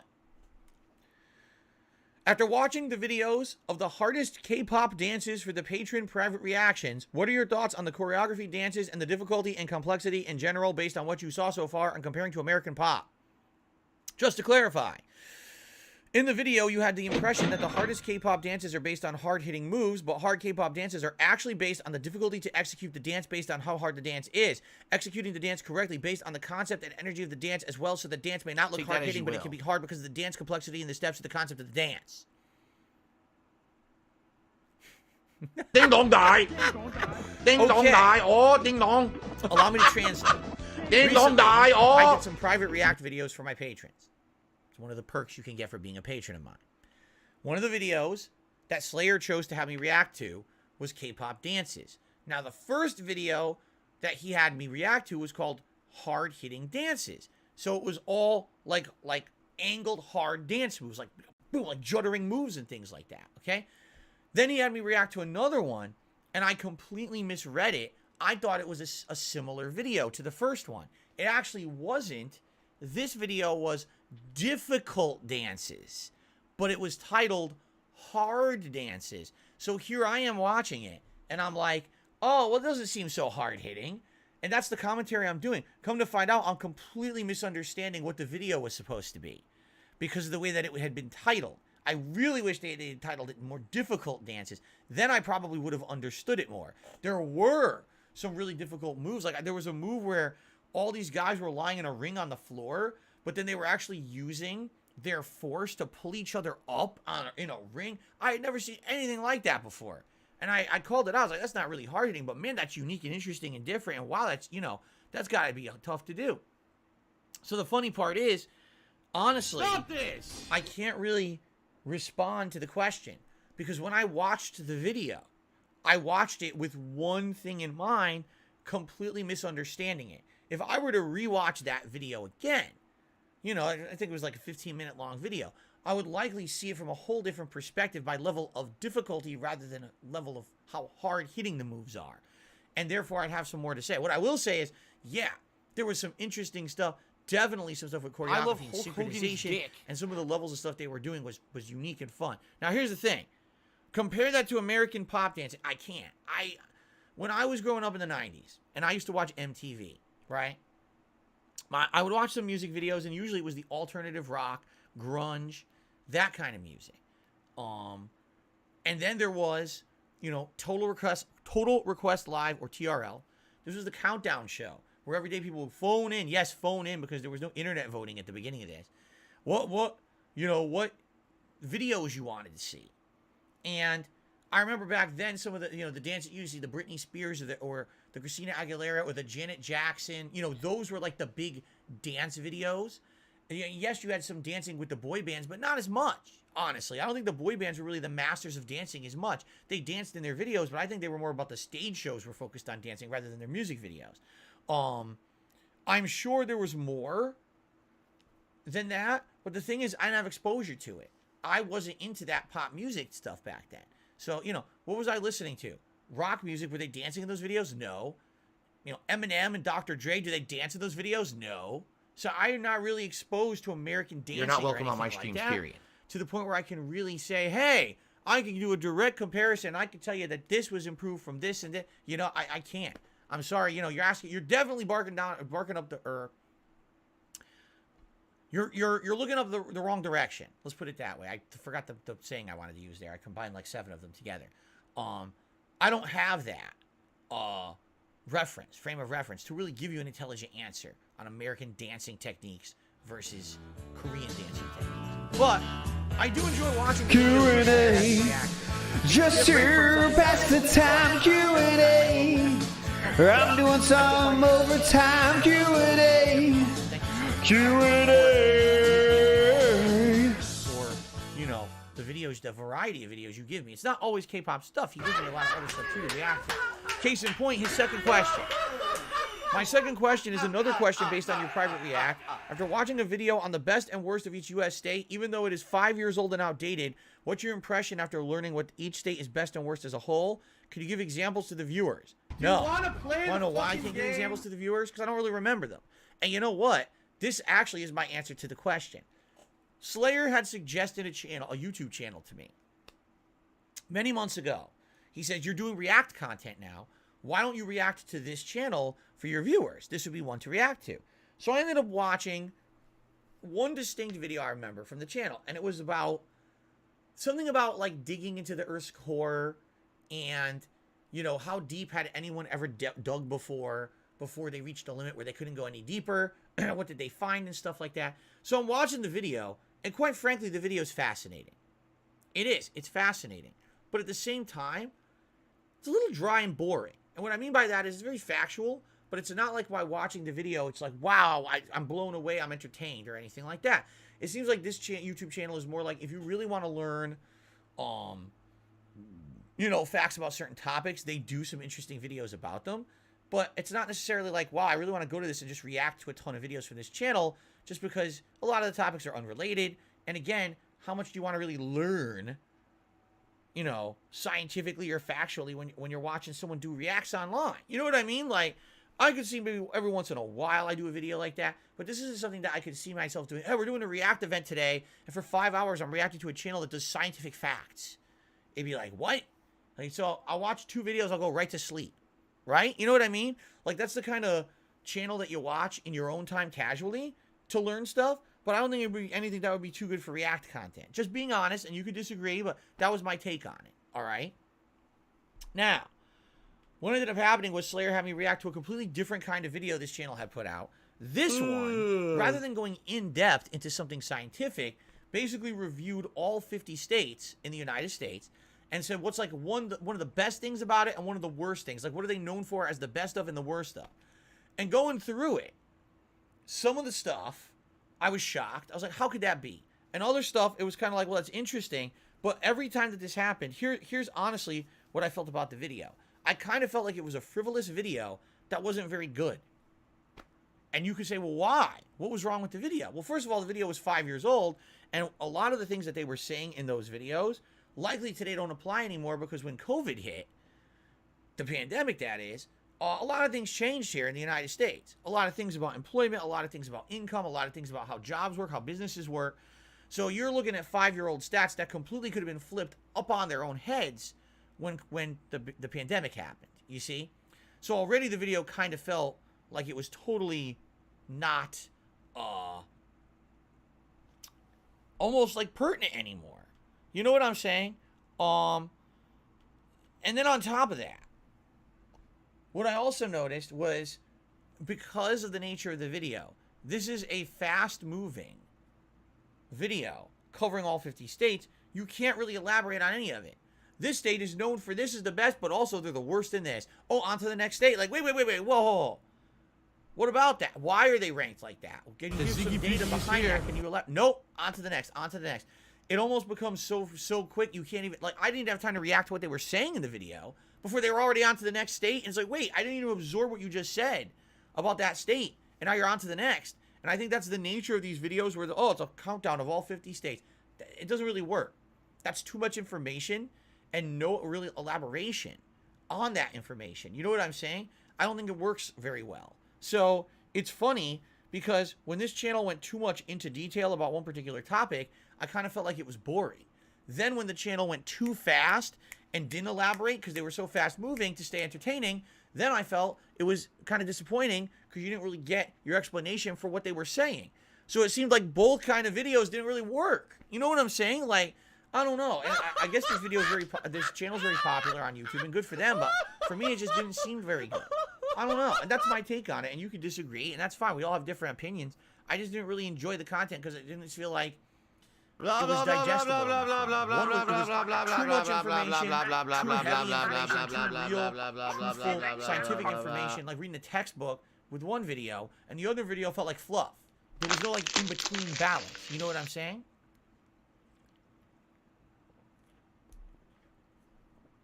So there you go.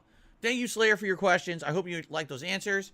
We're about to move on to member questions from people who are channel members of DSP Gaming, but before we do that, we have a celebratory bubble blow for hitting 100 likes on today's Ask the King stream. Thank you all for that. Suck on this.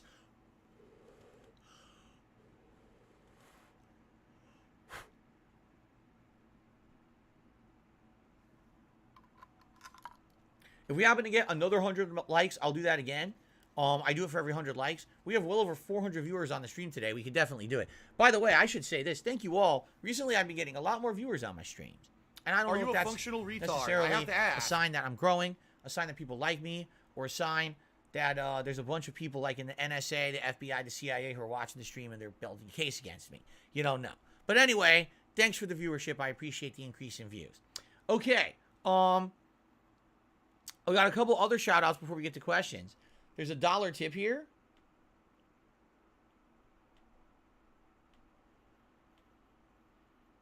From Colonel Sanders. Any new food you want to try from any restaurant? I'm not aware of. I don't follow fast food and stuff anymore. So I don't even know what's out there or new. You know, that's something I used to actively do for DSP Tries It. But I haven't done that in a very long time. You know, coming up, we're going to have our Super Bowl event. I'm definitely going to order some kind of pizza for that, but I don't know what. So I'll look into that when I get closer. But as of now, no. There's really no new food that's interesting me. Okay? I also have received an incredibly generous $40 tip from 1 Minute Man. 1 Minute Man with a doubled up tip today. Thank you so much, 1 Minute Man. That is very generous of you. I don't think anyone expected that, right? 1 Minute Man always does basically a $30 tip. Or excuse me, a $20 tip. Today, did a $40 tip. Thank you, 1 Minute Man. That is very, very nice of you. And with that, that gets us up to $96 in tips. So 4 more, and we get the vest goal. You guys can vote on a vest for me to wear for the show. All right? Shout out to JD who did a super chat. Says, I'm watching this while at work. Well, you should probably be paying attention to your job so you don't lose it. But I hope that you're liking the show, JD. Thank you for the super chat. Okay, on to the next question. We now get to members' questions, people who are channel members. All right? Our first question comes from Dimitri. If you can play only one game for the rest of your life, what game do you think you would pick? None. Because I am someone I need that who money. gets I really do. entirely I need that bored money. of the Pay same my thing bills. over and over. For example, people say, if you had one food that you'd say is your absolute favorite food and you could have it forever, what would it be? I don't have an answer. I'd probably get bored of any food if I had it infinitely. You know what I'm saying? I'm a guy who likes variety. Therefore, I can tell you genres. In genres, fighting games, Super Street Fighter 2 Turbo. Platformers, Super Mario World. RPGs, top-down style, Legend of Zelda Link to the Past. JRPG style, probably either Final Fantasy 4, 6, or Chrono Trigger, and I'd have to decide between the three on only one game, and that's a tough decision for me. And I keep going on, you know what I mean? Like, I keep telling you, oh, this is my favorite, but I don't have one definitive game that I would play forever. I guarantee you I'd get bored of it if I only had one. There you go. Variety is the spice of life. Killings Pre 7 says, are there any content creators you're familiar with you would like to collaborate with in any way, or any favorites that you would just like to watch? What I would like to do, eventually, all right, is not collaborate gameplay-wise at all. That's my answer. No. I don't care about gameplay collaborations, all right? I think that the whole collaborating and doing a playthrough collab or an online battle royale with a team is overrated. What I would like to do is eventually do some stuff. Maybe it could be a talk show. Maybe it could be interviews. Who knows? Where I interview other people on the internet, whether it's notable people, whether it's actual content creators, whatever it could be. I think that could be something interesting that I do. So yes, there is. It's funny because everyone says, Phil, all the content you do is always you solo. It's always you solo talking to the camera. Are you ever going to do anything with anyone else? I would like to. And I have some ideas. All right? There's stuff in the works. QnA. And I'll let Just you know to pass the time, QnA. I'm doing some overtime, QnA. QnA. Right now, I'm not ready to announce or say anything, but I would eventually like. But it's not going to be gameplay. I think that the gameplay shit, it's highly overrated. It's kind of, people tune into DSP Gaming to see me play games. They don't really care about me collabing with other people at this point. It's been how many years since I did one? No one cares. But the thing is, as I'm branching out and doing other content, right, that's where I think things could get interesting, all right? As I said, I'm getting older. As I get older, I'm not just going to be a full-time gamer 24/7 anymore. I'm going to branch out. I'm going to broaden my horizons. I'm going to do different things. And as I do those different things, that's when maybe I could start looking to do stuff with people outside of just me. Okay? There you go. Linuli says, is it very likely that Pokemon Scarlet... Oh, it is very likely Pokemon Scarlet Violet will have a DLC in June. Will you play that DLC? Will you do any unfinished post-game stuff? The thing with DLCs is, with me historically, okay? They're very hit or miss. And what I mean by that is there have been some games where DLCs have been very successful. Can someone please shut up this dude who's being a moron? The Dark I Souls don't care. / FromSoft games. Usually when I play those DLCs, they do well. But in general, I didn't jump back. most games that I've ever went back to play a DLC with did not work. I don't know what it is, but it just seems like that initial interest for a game goes away after you've beaten the main game, and there just aren't a lot of people who are willing to come back to see us do, say, a second dose of a very similar game or the same game. Case in point, Ghost of Tsushima was one of my biggest playthroughs of 2021. Was it 2021? And the DLC came out the next year in the summer, and I was stoked for it. I boot the sucker up. No one showed up. Everyone's saying, oh, it's just the same as the original game. I was like, well, what were you expecting? I was going to have guns flying through space. It's Ghost of Tsushima. You know, it's just more of the same, and I loved that game. And people just didn't really show up for the DLC. They just were not very excited for it, for whatever reason.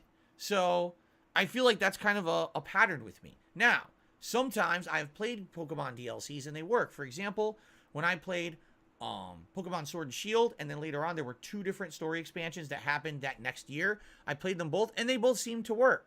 So maybe if there is a major expansion for Pokemon and you guys have interest, maybe I will play it. It's up to you, really. I would leave the ball in your court to determine if you want to see me do it or not, okay? Fair enough? So, thank you for the suggestion. We'll see what happens. But for me, I'm not committing to anything like that. Okay? Pila asks, how are you avoiding game spoilers? The games that I want to play today always get ruined for me due to spoilers. Okay? Now, here's the thing. Alright? In truth, I don't feel there is any 100% way to avoid spoilers on the internet. I just don't think there's a foolproof way. Okay? Just being honest. Okay? I don't think so. I don't think it's possible to insulate yourself. Unless you're living in a bunker underground and you have no internet connection, right? And you have no contact with anyone. How are you going to fully avoid spoilers? I don't think it's possible. Okay? It's just, you're always going to have that risk factor involved where you know, you're going to get spoiled on a major game coming out. Okay? But there's several things we have in place to try to prevent it. All right? First of all, do I have a social media? Yes, I do.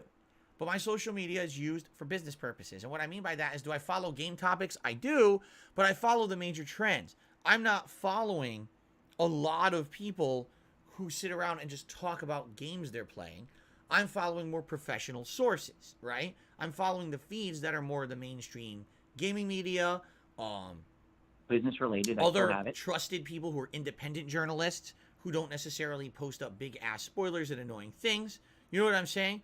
Basically, I'm not, I don't follow 20, 30, 40 people on Twitter who are going to sit there and say, yo, what about that twist in God of War when this happened? Like, no, I'm not, that would be really stupid. And I think the thing is, because I keep my social media professional, because I'm not following a bunch of my real life friends on there, right? Because I'm not in a situation where I'm exposed to that kind of discussion, I basically avoid it. That's a good thing. There's a lot of people who said they were spoiled on a lot of the twists and things in games recently. I was not spoiled because I don't follow those circles. I only use it for professional purposes. You know, when I open Twitter, I'm looking for professional, you know, official news stories and postings and game reviews and things like that. I'm not looking at the nonsense out there, people being, you know, spoiling everything. Now, here's the thing. It's not foolproof. When you're on a stream, at any moment, some dickhead could come in here and try to spoil a game. You know, what I do in general, I have a rule of thumb where... What do I do? There's people who try to spoil shit for me. And if I'm reading something and all of a sudden there's a giant paragraph out of nowhere, I kind of tend to know that probably that's because they're probably posting up a bunch of shit, right? Take a look at all the chat right now. It's just a bunch of people saying a little phrases here or there. And that's fine. That's exactly what you expect in a live stream chat. If all of a sudden there's a giant fucking paragraph in the chat, probably it's bullshit. It's something you don't want to look at. For good reason, right? You know, we got mods that help. They do their best to try to stop spoilers. The other thing is, with game spoilers in general, what's really funny about them is a lot of them aren't necessarily true because games are an interactive medium. I'm going to give you an example of the biggest game spoiler I ever got that ended up not being true, okay? So when Grand Theft Auto 5 came out, I want to say it was probably the second stream I had ever done of the game. We had a group of trolls coming into the chat, and they were spamming, so-and-so dies at the end. And I can't remember who it was. Was it Mike? Who's the main characters? There's Trevor. Is it Mike? I can't even remember the names of the characters anymore in that game. But basically they were saying this one particular... Michael, right? They were saying Michael dies at the end. And they were spamming this in the chat to try to ruin it. And everyone in the chat was so upset. It's Michael, Trevor, and Franklin. Thank you, literally. I forgot all their names. I only remember Trevor because he's the nut job, right? So, basically, you know, everyone got pissed, right? We were like, oh, man. because we really didn't want to have the plot spoiled. This was going to be an ongoing playthrough that was probably going to be one of my biggest, most epic ones I'd ever done. When I was playing it, I was getting like 1,000 viewers a stream. It was crazy, right? And then, basically, we're like, the whole plot just got ruined. And I said to everyone, I said, listen, do me a favor. Don't believe it.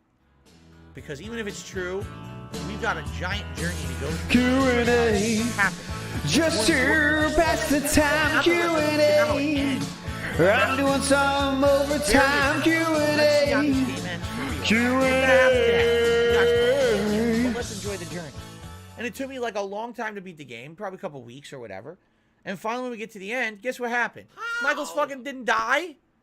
It was bullshit. Basically, these idiots came in because there's multiple endings. So they gave you one possible thing that could happen. Yeah, any of the 3 main characters can die in that game, and any of them can survive based on your choices in the game. So, what a dumb spoiler, right? It was completely pointless. And that's what I mean. Like, that was the biggest, probably the biggest spoiler for me that ever happened, and it didn't really matter.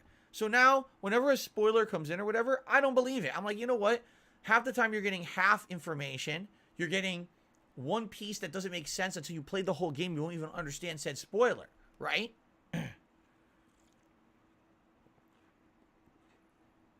There are situations that are exceptions to that. I mean, look at Last of Us 2. How badly The Last of Us 2 got spoiled on the internet, right? Like, everyone knew. Everyone knew what the plot of the game was going to be, and that's why everyone was so pissy about the game when it came out. I don't know how these companies are having all this shit leaked so early, except that they're basically giving their early copies to the wrong people. They really are. You know? That is the double-edged sword of giving out early review copies. If it's not in the right hands, you could have someone who's completely irresponsible and then leaks the whole major plot of your story, and the next thing you know, your whole game's spoiled. And that's terrible, you know? I don't want to be spoiled on games at all. I don't want to know anything ahead of time. Like I've told you guys, one of the things that I love the most about games is that I don't spoil myself. When a game is coming out, I'll give you a perfect example on this one. Hogwarts Legacy, all right? So, I've been following Hogwarts Legacy for a couple of years. I know it exists. I know basically the basics of what you can do in the game. I have not followed any of the recent information about the game. I'm actually committing a blackout for myself. Why? Because I don't want to be spoiled. When I play the game, I want to be delighted at the interesting gameplay elements and the fun things that are in the game.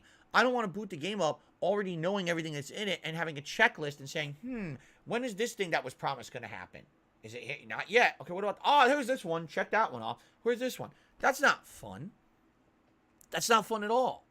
You want to be able to play a game and enjoy it and discover it at face value, not having preconceived notions of what's in it, what's expected of it.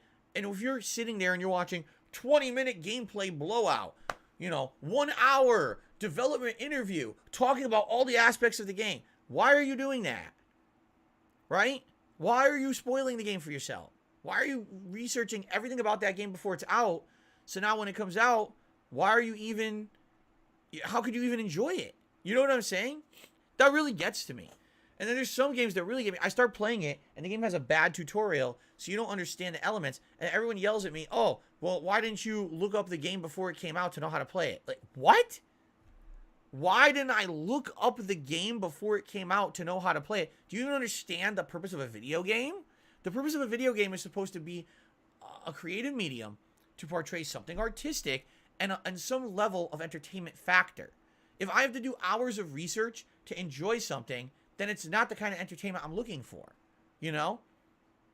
So that's what I mean. Like, I want to stay oblivious to what's going to happen, because if you do, then you can actually get those genuine moments of wonder and joy and shock and surprise. Whoa, I didn't know that was in the game. Wow, that's cool. I didn't know that was going to happen. Wow, what a twist in the plot. If you do all this preconceived research and everything, how on earth are you going to enjoy that game at face value how it was intended to be enjoyed?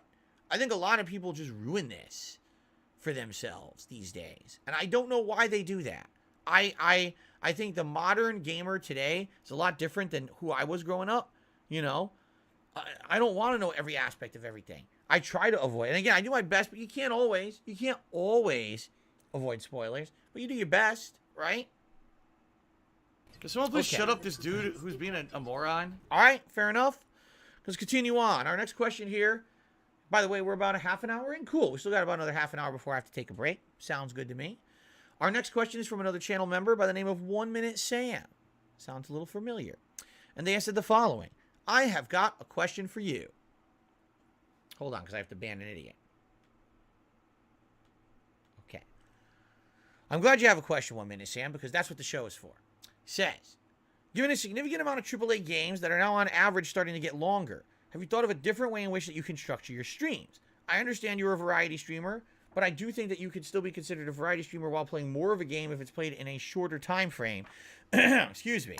I'm just thinking of your Game of the Year awards winner, God of War Ragnarok, as an example. That is a brilliant game, no doubt, but I felt disinterested in it due to the playthrough dragging on over 2 months after its release. Yeah, here's the thing. All right? Being a variety content creator is a double-edged sword. For sure. All right? Because here's the positives and negatives. There's one really humongous, overpowering positive, and then there's a couple of negatives. All right? The overpowering positive is that being a variety content creator, you will entertain a wide audience, you will retain a wide audience, and you will have people coming in from all walks of life, all over the world, to enjoy and support your content. All right?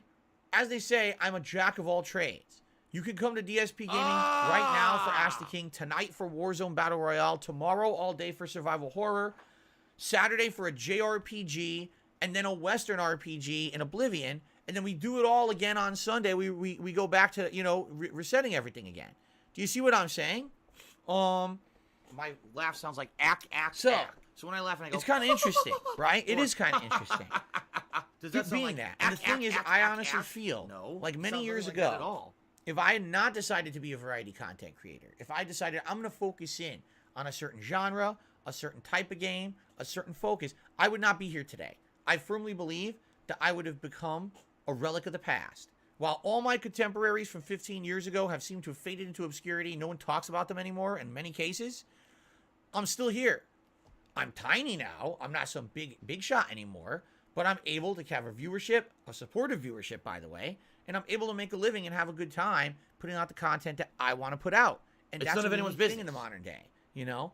Why? Because of variety. If I decided to be the Street Fighter 4 player, if I decided to be the survival horror guy, if I decided I was just going to play open RPGs, you know what I'm saying? If I become an expert or one little thing, that would have kind of, I feel, pigeonholed me to the point where I would have become irrelevant at one point. All right? Now, here is the double-edged sword of being a variety content creator. Okay? First of all, when you're a variety content creator, you're a jack of all trades, but a master of none. Right? People come here to relax and watch a variety of games, but they're not coming here for any level of expertise. And what ended up happening was there's certain things over the years that I feel people did like, and they don't come here for anymore, right? No one is coming to DSP Gaming to watch me play Street Fighter. I'm being honest, they don't. I mean, Street Fighter is good when I can put it in as a variety of the stuff that I do. You're not getting people from the fighting game community coming to watch Darkside Phil play Street Fighter. In fact, I would argue the vast majority of people who watch me play fighting games are non-FGC viewers. They don't watch other streams of FGC. They're pretty much oblivious to that. They just like watching me do a fighting game for variety. I lost that audience because I had it once. When Street Fighter 4 came out, I was huge for Street Fighter 4. And I lost that over time being a variety content creator. All right? The other thing is, because I'm a variety content creator, when it comes to a point when there's a giant game, right? Here comes Elden Ring. Here comes God of War. Here comes a new Grand Theft Auto. Here comes a new ultimately hyped game that everyone wants to see me play, right? Correct? Well, guess what happens? I'll play it, but I have to balance it with other games because I recognize that I have an audience that likes variety. They're not here just to watch the one game. And if I decide, oh, I want to get so far into this one game that I'm just going to sit here and play it almost nonstop for weeks on end, I will dramatically lose my audience. Do you understand? I will. I know I will. For example, tomorrow is Dead Space Remake. I'm going to play Dead Space Remake all day long tomorrow. But then immediately on Saturday, I have to mix it up. if I did 3 to 4 streams in a row, we would absolutely lose that viewership. People would, oh my God, I wanted Elder Scrolls. Man, where's the continuation of One Piece? Why is he not doing Warzone? I love Warzone. You know, people are here for various different reasons. And I can't make everyone happy all of the time, but I can do my best to make people happy in pieces over time. You see what I'm saying? Now, when it comes to a game like God of War Ragnarok, it's kind of like you're damned if you do, and you're damned if you don't. When God of War Ragnarok came out, you may not realize this, I did play it for several days in a row. I had it as the main, I think I played it all day the first day. I had it as the mainstream like several times that first week. And basically what ended up happening was after like 2-3 days of it, the attendance dropped off, people were bored, and wanted me to do variety again. Take a look at Elden Ring. Elden Ring, I played nonstop for a day or two, and then I actually kept it some weeks as the mainstream every single day. All right? In that case, were we able to attain some viewership and support every day? We were, but it dramatically dipped after a while, you know? And then I had to say, okay, Elden Ring certainly cannot be mainstream every day. We have to balance this with other games and other things that you guys want. You know what I'm saying? So that's the thing. Like, being a variety content creator, I can't do what a lot of other content creators do. I'm well aware that a lot of other creators will get a game that's a big-ass AAA game, and they'll just sit there and they'll play that game endlessly for 2-3 weeks till they beat it, right? A game like God of War, that was 60 hours. A game like Elden Ring, over 100 hours. They sit there and they just play it non-stop. That would actually isolate and annoy a giant chunk of my audience. And listen, I get it. Because in the case of me playing games like that, I actually really want to play more of them. Awesome. Case in point, God of War. I was craving playing more God of War Ragnarok at some points. There were days, sometimes it was 2-3 days before I got to play it again. Like, man, we're in the middle of a story. I just want to keep going. But no, people want the variety. So that's the trade-off of being the variety content creator. I will have longevity. I will always have something to play. But at the same time, I don't really have that flexibility to say, I'm putting my foot down just to play the same game for 3 weeks to beat it. Then that will be the end of my viewership. People will leave in droves and say, sayonara, play what you want, but we're going to come back when you decide to do variety again. You know, that's the nature of the beast, okay? And you might say, well, what can you do to fix that? The only thing I can do to fix that is try to balance it a little better with God of War. Originally, I did play it more. And then when immediately within 2-3 days, the viewership tapered off, people were like, we want other stuff. I mixed it. I listened to your feedback. Ultimately, the only way to do it is to listen to feedback. And as many people that were upset that it took me so long to beat God of War, there were an equal amount of people that definitely would have not been here if I just played God of War. You see? There's no real, oh, here's the golden solution or the golden balance to anything. All I can do is always play it by ear, try to take in your feedback, try to understand from your own feelings about what we're doing, the vibes that are generated on a stream. What do people think about this or that? Do I play it more? Do I play it less? Right? That's all I can do. And hopefully over the years I've gotten better at that. You know, there was a time many years ago when I would take on so many games at once, I'd play it like once a week. How on earth am I supposed to make any kind of progress in a game when I'm playing it for 3 to 4 hours a week only? That will take months to beat. That was the Dragon Age Inquisition problem, where I had Dragon Age Inquisition and like 7 other games I was playing, and none of them got finished for 2-3 months. By the time that was done, everyone was pissed. Like literally every person, you know? So all I could do is do my best to balance it out, and also to taper off expectations. When I started playing God of War Ragnarok, I fully made it unknown to everyone. It's going to take me forever to beat this game. It's so long, and there's so much else going on at this time of year that you guys want to see. I have to balance it, therefore it will take a while. Please be patient. And in general, people were, and I was very pleased that people were as patient as they were, okay? So there's no definitive answer here. I wish there was 1 minute, Sam. There just isn't. You know what I'm saying? I wish that there wasn't, here's the end-all answer for everything, right? Now, by the way, what do I do? I think 1 minute Sam had continued on. Let's see what else they had to say. I feel like this is something that certainly will affect negatively the way in which your streams are supported and potentially even your channel growth. I feel a shorter time frame for games and more of a gameplay within that time frame is better for engagement. Support for those games would be more consistent, and more importantly, a backlog of games doesn't occur where games are finally getting played, Only they came out a week or two ago, and they're going to take weeks or months to finish, and creates a cycle. I appreciate the change in direction of your channel. Keep up the great work, Phil. So again, yeah, that pretty much, I didn't read his whole question, which is kind of my bad. Basically what he's saying, I agree with. I just wish that there is no solution for a lot of these games. You know, I do my best to I would have been able to probably that first week if more people had attended, more people had said they wanted more of it. But actually what happened is we tend to be dipped off. So we tend to be dipping off on another playthrough when people want variety. I'm going to give them the variety they want. You know, Elden Ring did actually retain pretty good viewership and support for about a month. And after the month, then it died. And then I started balancing it with other stuff because definitely the support was going woo. And people were telling me they were bored of it, which I don't blame them, because you get to that second half of the game, you've pretty much seen the whole game already, besides the final bosses. So yeah. Anyway, thank you 1 minute Sam for the question. I hope that, I wish I had a better answer for you. Like, oh yeah, this is how I'll tackle it in the future. Really, it's a play it by your attitude. Gauge your audience. Judge from your audience what they want. If they're loving the game, play more of it. If they don't, play less of it, right? All right, I received a $4 tip from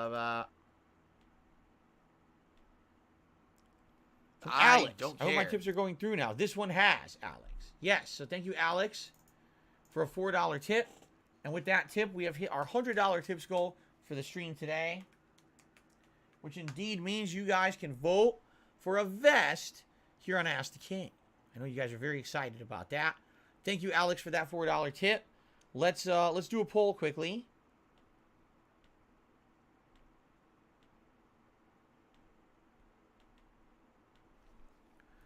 Which vest is QnA best? Let's do the McFly vest. Let's do the original beige vest. Let's do the gold vest, and let's do the denim vest. There we go. Good variety of vests for you to vote on today. Very nice. Kagome, I will see you for Warzone tonight.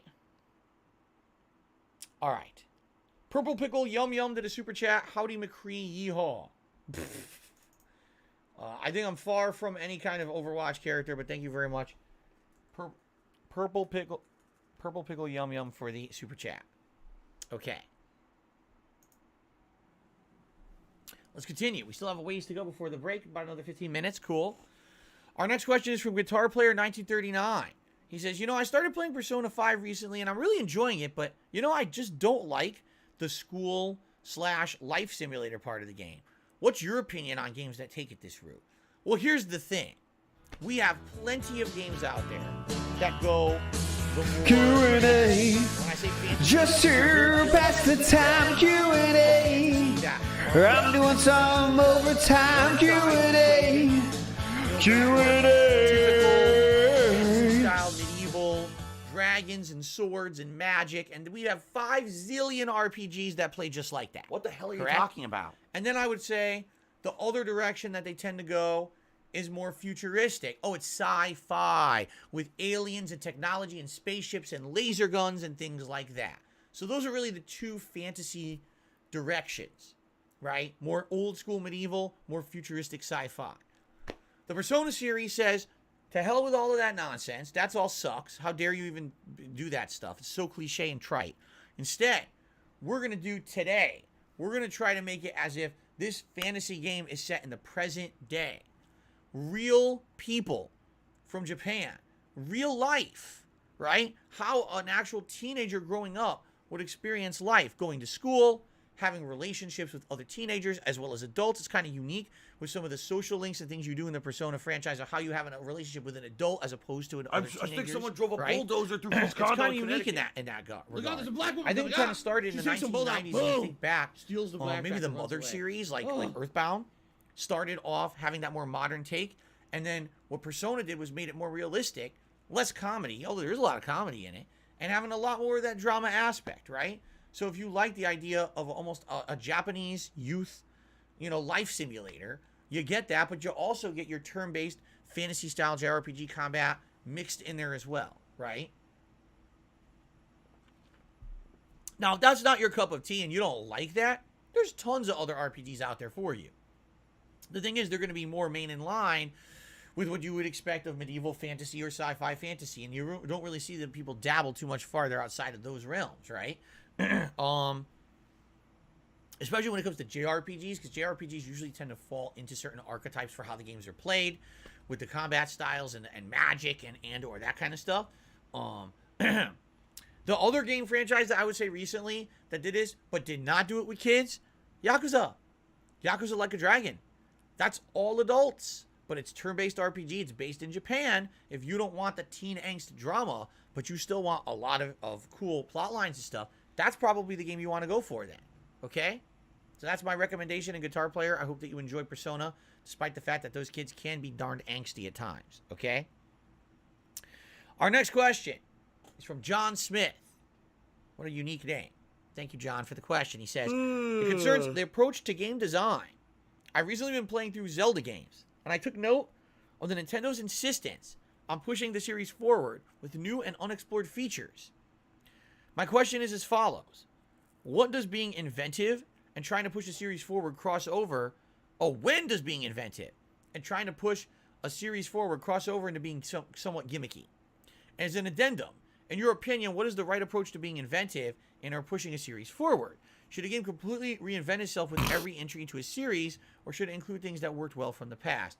You know, Zelda is a great series to ask this question on, because it does feel like with different generations of Zelda that it keeps trying to reinvent itself in different ways. The original Zelda was a top-down adventure game with RPG elements. The sequel was a side-scrolling action game with RPG elements. They feel completely different. Zelda 1 and Zelda 2 don't even feel like you're playing the same game, right?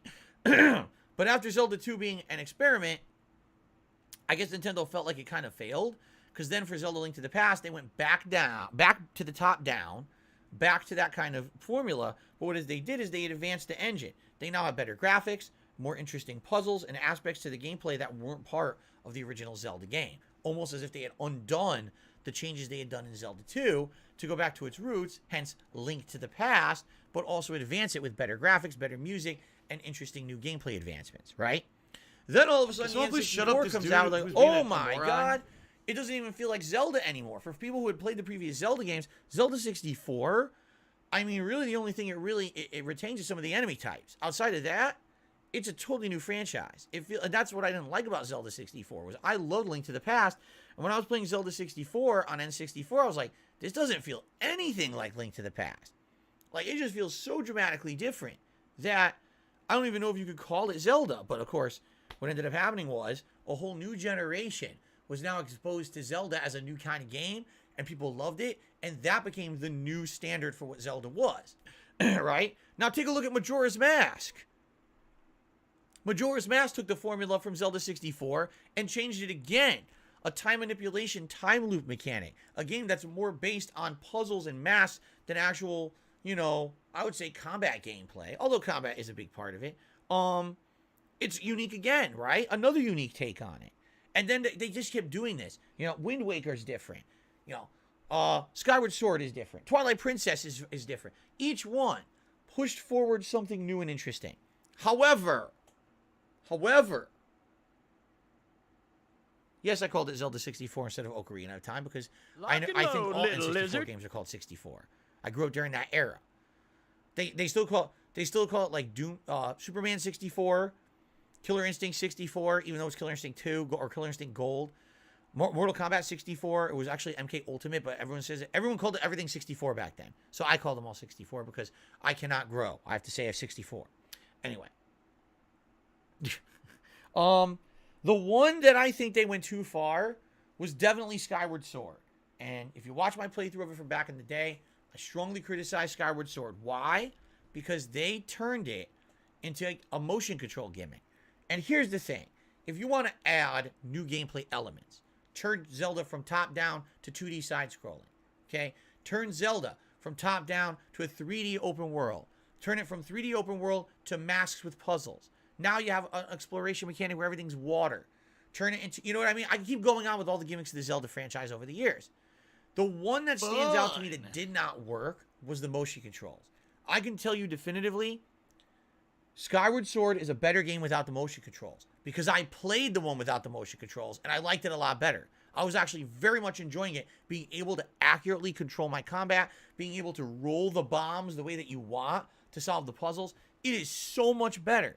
That whole motion control gimmick of the Wii era was literally that. It was, let's cash in on something because people who don't usually play these games are now playing them. Let's try to get them hooked, right? And I don't think it worked, because if Miyamoto himself is on stage at E3 and he can't play the game, then how do you expect me to play it, right? I hated the motion control experiment. It was the one thing I didn't like about the game. Everything else about the game I thought was great, because the motion control thing really misstepped everything, all right? And that's where it goes from innovation to gimmick, right? It really is. You know, Breath of the Wild, my God, it changed a lot about Zelda.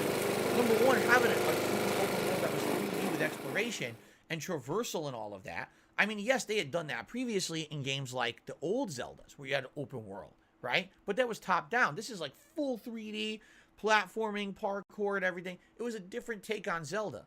And in addition, the combat being so different, right? The dungeons no longer being these dungeons, but instead kind of like puzzles that led to boss fights. You know, there's a lot they changed in Breath of the Wild, but it worked because it kind of appealed to what a modern gamer was looking for, things that had already worked in other game franchises, finally modernizing Zelda to make it feel like Nintendo said, we want to catch up with other games. That was a good thing, you know? You don't always want to be so unique and out there Oh my God, I weirdo keep in a different direction that now people lose touch with your game franchise and don't even want to play it anymore because they feel it's annoying. And maybe that's what's happening with Zelda to some extent, right? I don't know, but I'm happy that they kind of went in that direction. I'm actually excited to see what they do with this follow-up now. What's it called? Tears of... Hold up. It's going to clear up, I swear. Tears of the Investors? Is that what it's called? Jesus Christ. Ugh. Zelda. Okay. Tears of the game developers who had to make another one on Switch. Instead of a better modern game console. There you go. Whatever it's called. I don't even remember what it's called. Is it Tears? Does it have something to do with Tears? What's the name of this game? Tears of the Kingdom. Why is the whole kingdom crying? What happened in Breath of the Wild that everyone's crying? The whole kingdom is sad now. What happened? Or maybe it's Tears of Joy. Tears of Joy. That finally there's a new Zelda game. Oh, yes, it's the stream. All the salty tears coming down our faces. Oh, Zelda. I don't know. Wait, it's Tear? It's Tears of the Kingdom? Seriously? I thought it was Tears of the Kingdom. It's Tears of the Kingdom? It is? I want to take different feel. What tour? No, they confirmed it's tear like crying. They did confirm that. Okay. So the whole game, there's going to be a giant pool of salty tears everyone's crying into. And you drink from the delicious tears. Ganon, he's like a straw. He's like, oh, I love your tears. I don't know what this game is about. I guess we're going to find out. Anyway. Do we have time for one more? I guess we have... Actually, people want the Marty McFly vest today. So let's do that. Let's do the Marty McFly vest quickly. Maybe we'll answer one more question, then we'll go on. Are you a functional retard? I have to ask. Oh! Ow! I rammed my foot into my table. Oh!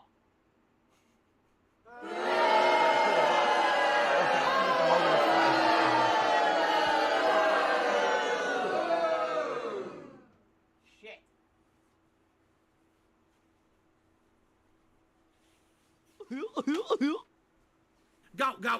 Go. Fatty fat fuck.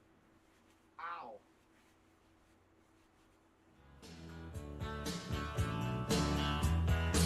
QnA, just to pass the time. QnA, I'm doing some overtime. One QnA, final question, and then we'll go on a break. QnA. This question is from Golden Backup. Actually, you know what? We have two questions because they're completely related. We'll ask them back to back, and then we'll go on break. The first question is from Golden Colts Backup. What happened to Golden Colts? What happened to your first account? Why do you have a backup? It's confusing. Anyway, Golden Colts Backup asks, do you have a guilty pleasure game you enjoy, even though the majority of people do not like it, but you personally enjoy it? Yes. Gotcha games. I love spending my entire life's fortune on gotcha games. Every day, I'm clicking, I'm pulling, I can't wait for the big win, and there goes my life savings, and there goes my livelihood. Okay, obviously I'm being stupid there in line with the dumb detractor me. No. It's funny because in reality, when you think about the games that I play get down on my today, hands and knees and say thank you. I don't really have time. I would do it. To play that much anymore. I just do everything on stream, right? I tell you guys, I don't play games off stream. You know, I spend so much time in this office playing games that I don't feel that I want to play games outside of this office. I'm being honest. Like, I love games. It's my hobby as well as my job, but I feel like if I'm going to play games, I'd like to share them with you guys. I don't feel the need to play games outside of this room to experience fun. Like, I actually feel like I want to do other stuff. If I'm not here, I want to have some good food with my wife. I want to watch a television show or watch her play a game or watch someone else play a game. You know what I'm saying? Like, the last thing I want to do if I'm sitting here playing games all day is leave and go play more games. That's, you know, I'm the kind of guy that likes variety, you know. So a guilty pleasure game, honestly, no, not really.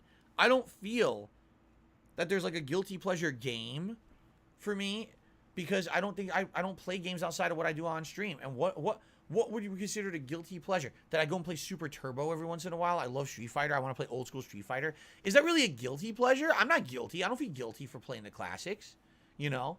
So no, I don't think I have a guilty pleasure game. Maybe if there was one game that only I liked and I demanded you guys watch me play it, but no, I don't really feel that there's a game out there that's not liked that I just like keep playing over and over and over. No, I don't think so. All right? Now to follow up on that question, Steak Sandwich asked a question, are there any movies or TV shows you really like that are guilty pleasures? Shameful to admit you like it? If so, what movie or show? What I've said is I think there's a series of movies out there that I've enjoyed over time that I feel that they're so bad that they're good. So for example, the Super Mario Brothers live action movie from the 1990s, and now the funny part is I have to start saying that because in a few months there actually is another Super Mario Brothers movie coming out that's actually CGI. So I can't just say the Super Mario Brothers movie anymore because people will say, oh yeah, that movie was great. No, I have to say the Super Mario Brothers live action movie from the 1990s starring Bob Hoskins and John Leguizamo and Dennis Hopper. I have to say that. If I don't, people won't believe me, right? So anyway, the reason that I like that movie is because it is so bad. It is so completely not in the spirit of what the game is. It is so off base. It is like, here's an example of how you can take an idea and give it to Hollywood and see how Hollywood can completely and utterly destroy that idea, right? Change it into something completely different, right? It's still, I enjoy watching it. It's bad. It's a bad movie, but it has so many cringe moments. It has so many weird moments and lines. It's still good. You can still enjoy it at face value for watching such an oddity. I remember going to the movie theater with my dad and seeing it live because we paid to see this in the theaters and walking on looking at each other like, what did we just see? You know, my dad knew what Super Mario Brothers was. He'd watch me play it. He's like, what was that? I don't know. I really don't know. You could have called that anything else. I really didn't have anything to do with Super Mario Brothers, right? You could have called it Everyone Do the Dinosaur. And I think it would have been more accurate to what the game was.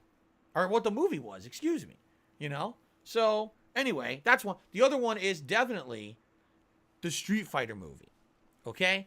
The Street Fighter movie that came out in the 1990s starring Jean-Claude Van Damme. Again, a movie that really does not touch upon the spirit of what the games were. But a movie that tried to some extent. Failed miserably, but at least it tried. It's just another so bad it's good movie. Where the lines are terrible. The acting is terrible. The action is quite terrible. But I don't know why. When I watch it, I love it. I love that movie. It's bad. It's a bad movie. But I watch it and I smile. I don't know. Maybe it's just that whole Super Mario Brothers Street Fighter era was such a unique era because video games were starting to become very popular and profitable, but no one actually knew how to convert that into other forms of media. Today, we've got examples like this Last of Us TV show. We've got successful movies like the Sonic movies. We're about to have a Super Mario movie where it looks like these things will cross over successfully.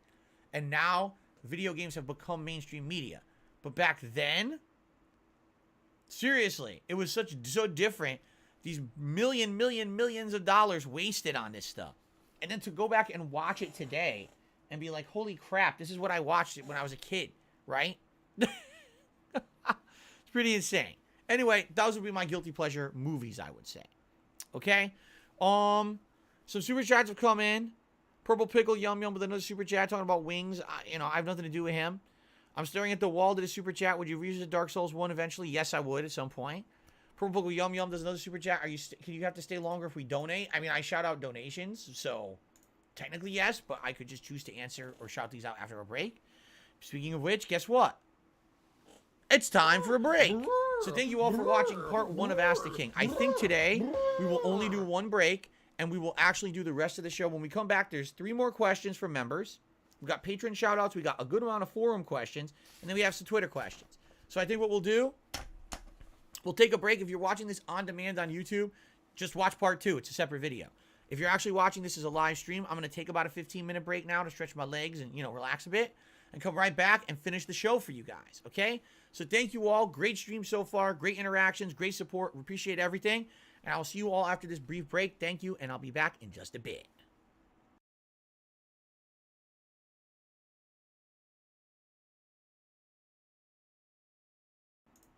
Okay, guys, yes. I'm going on a real break now. I'll be back in 15. All right, thank you, guys. See you in a bit.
depths of the planet.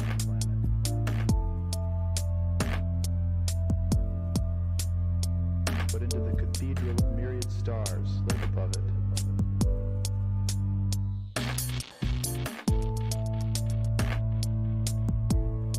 Humanity will finally reach out from the deep well where it slumbered.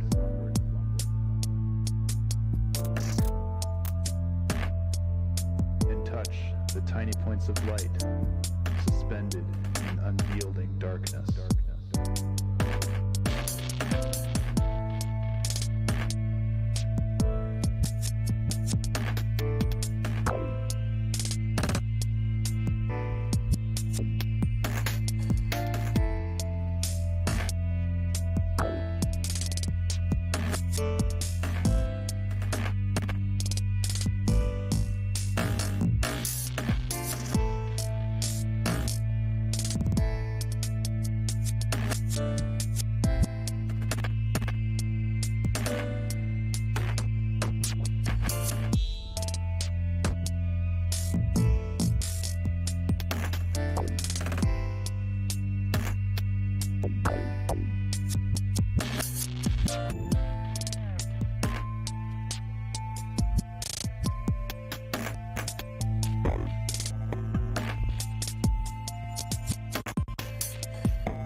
Hello, everyone, and welcome back to Ask the King. This is part 2.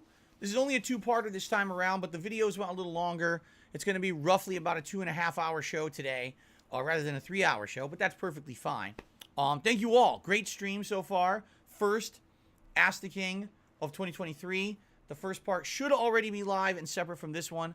here on DSP Gaming. So if you did not see it, I urge you to go check it out. A lot of good questions were answered. We're going to jump right back in, but a few quick reminders.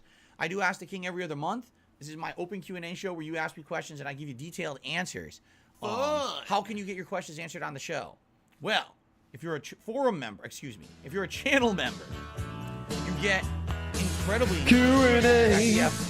Just to pass the time, QnA. I'm doing some overtime, QnA. If you're a patron of QnA. you get a question answered for sure if it's a $20 or more pledge a month.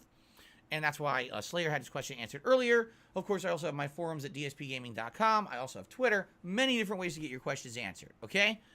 Without further ado, let's get back into it. Our first question of part 2 is from Purple Pickle Yum Yum.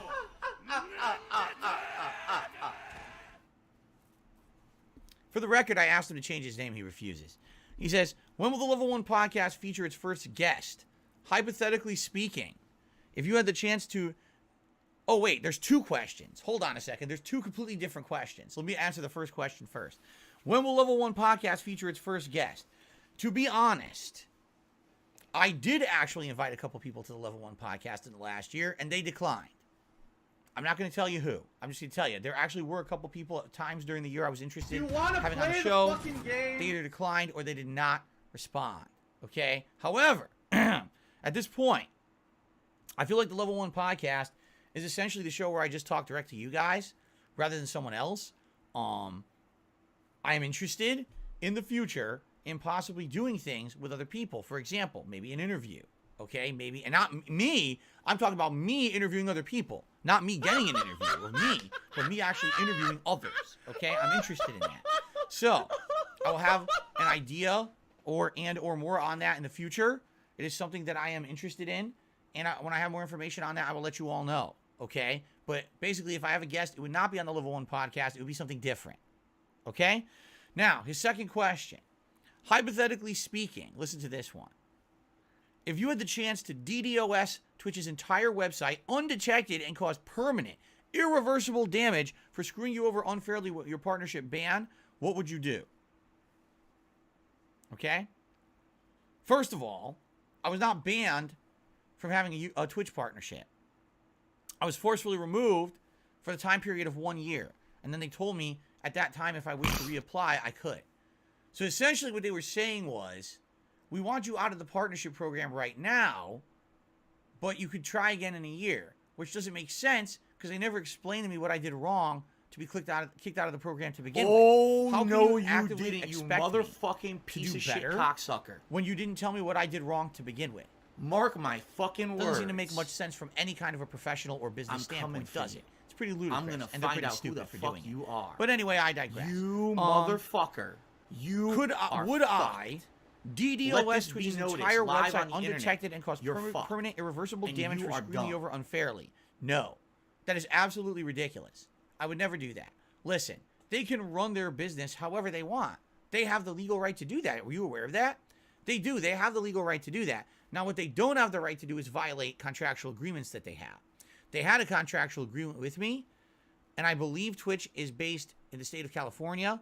California has certain laws in place to business agreements, and I would be interested if they violated the business agreement because I had a contract with them that they violated without any proof of wrongdoing. Okay? If you have proof of wrongdoing, you have to prove it. You can't just say we have proof, so we're just going to do it. No, you have to show the proof.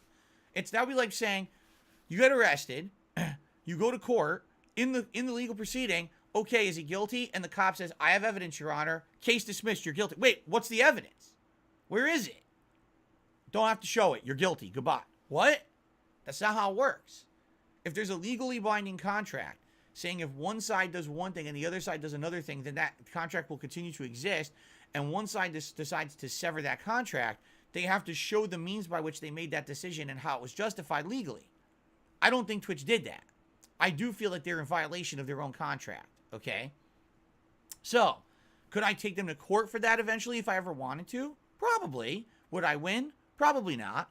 Because I hate to say it, there's just not a lot of understanding of tech stuff these days. There's been judges that literally don't even understand the situation on YouTube and dismiss YouTube lawsuits. It makes no sense they would dismiss them. So that's the thing. Like, I don't think I would ever. First of all, I don't have the means. I don't have the time. It's not worth my time. The deal is that when you get treated like that by a business, you don't want to be a part of them anymore. Correct?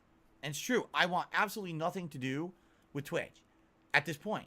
You know, the only reason I would go back there is I had nowhere else to go.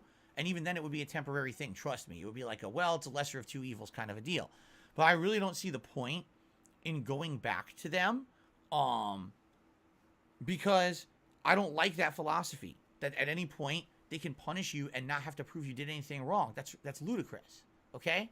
Now, all that being said, would I do anything to hurt Twitch? No.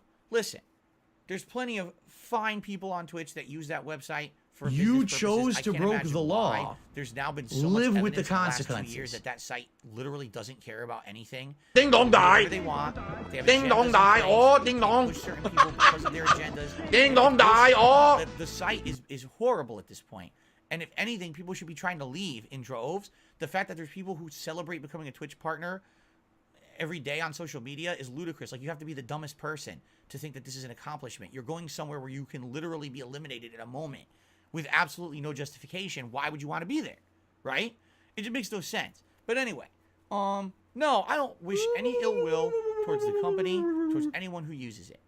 I don't want to destroy Twitch. I wish they would change for the better. It's a shame that I was there for almost 5 years of my life, plugging away, building up a Twitch viewership, and they literally don't care about you. They will just crush you like a bug if they got something wrong up their ass about you.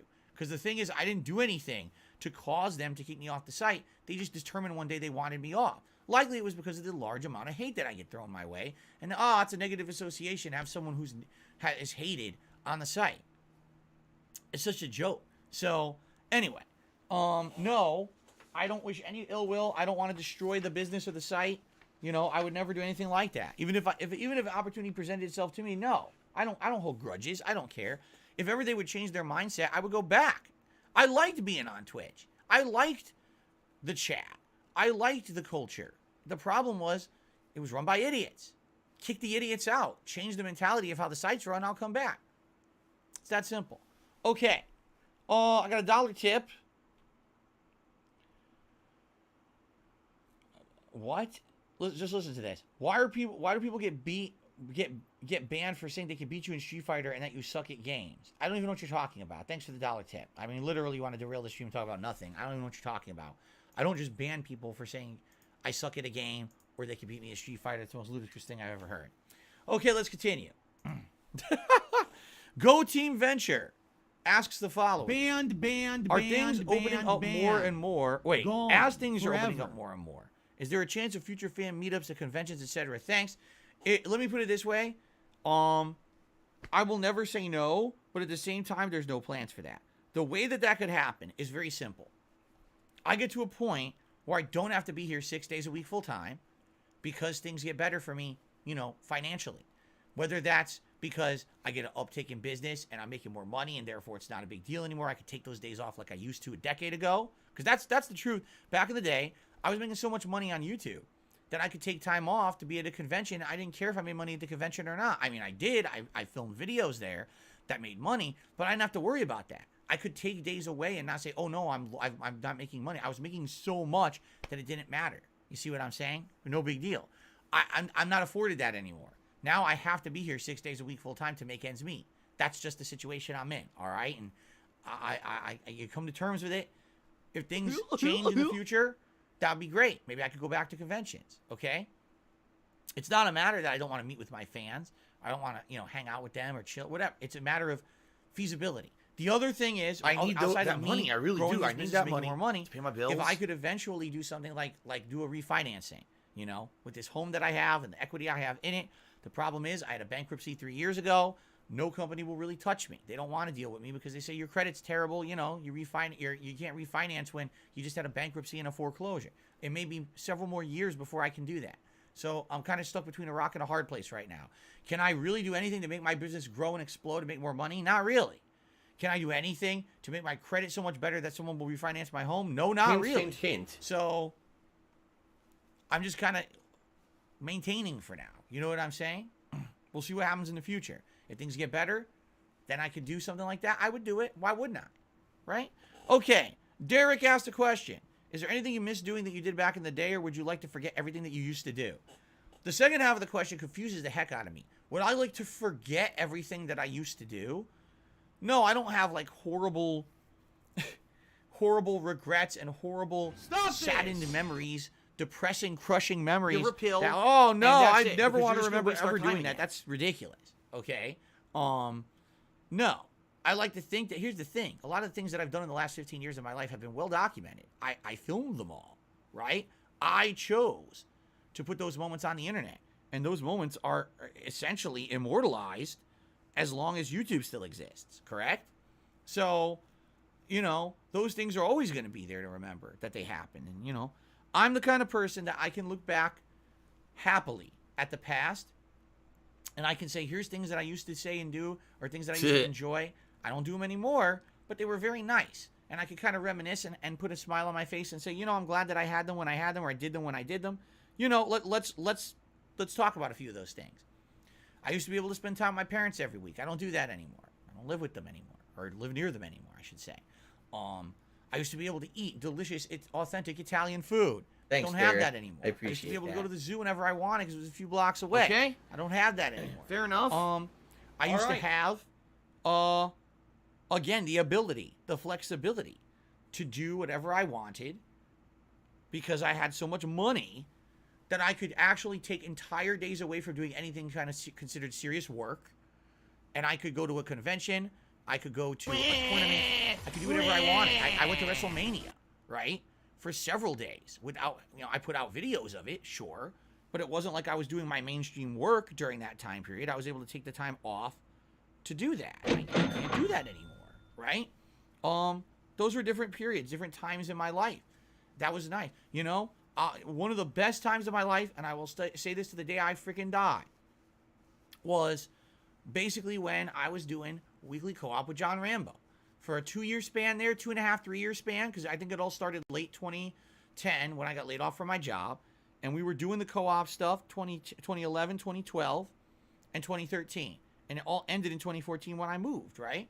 So I can wholeheartedly tell you guys, those years, 3.5 years, every week I very much look forward to Rambo coming over and us having a good time, hanging out, having conversation, having a meal together, playing games, filming videos, having fun no matter what it was. Because it wasn't always super serious. A lot of the times it was just dick around stuff.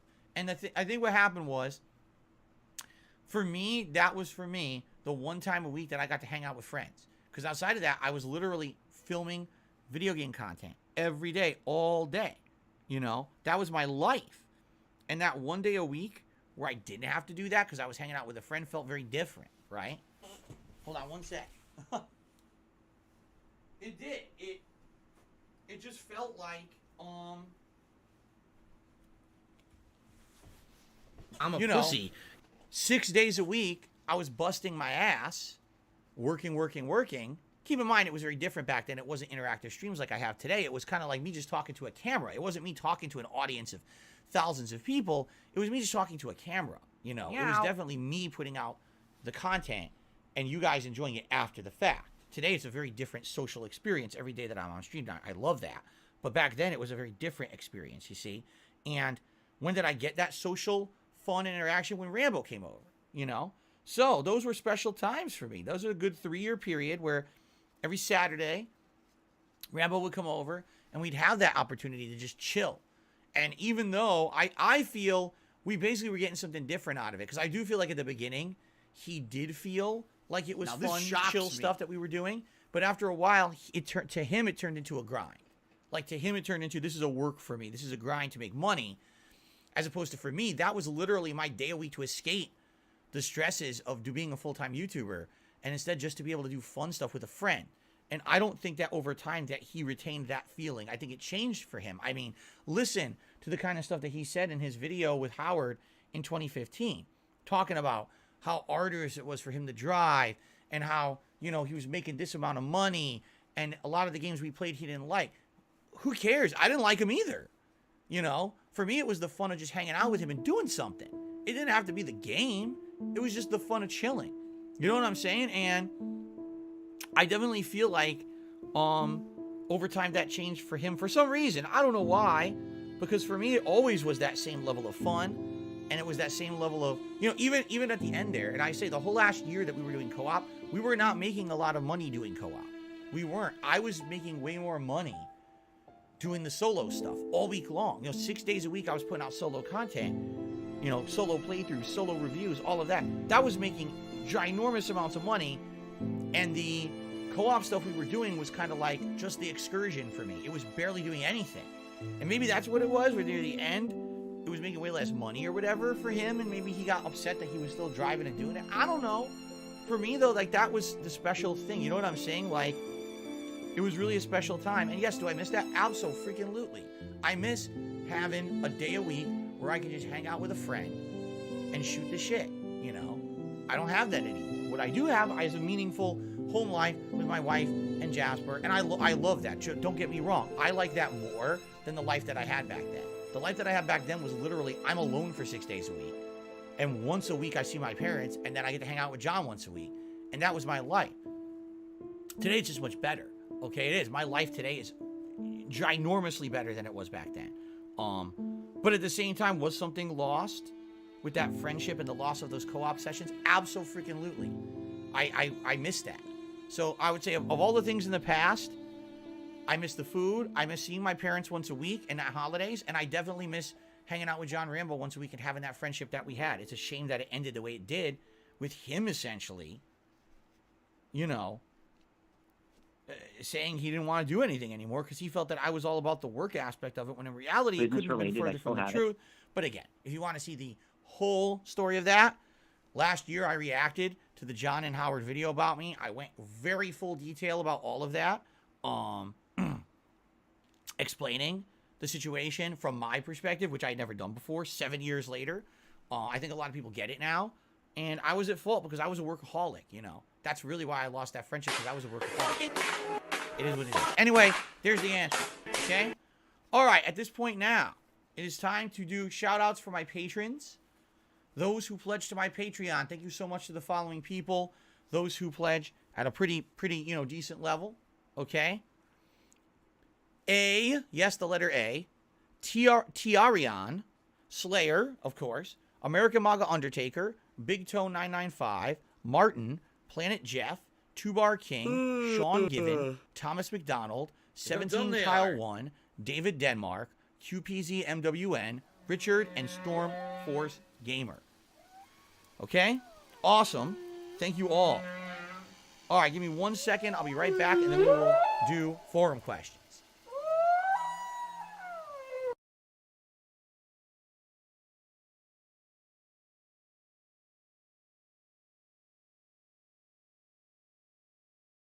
What do I do?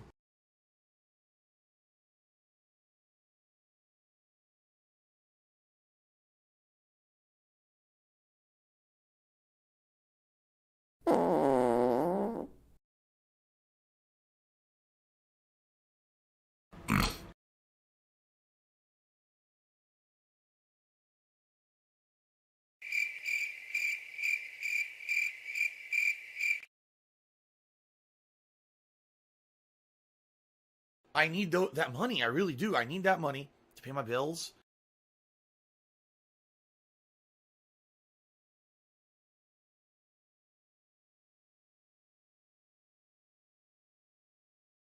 Dead air.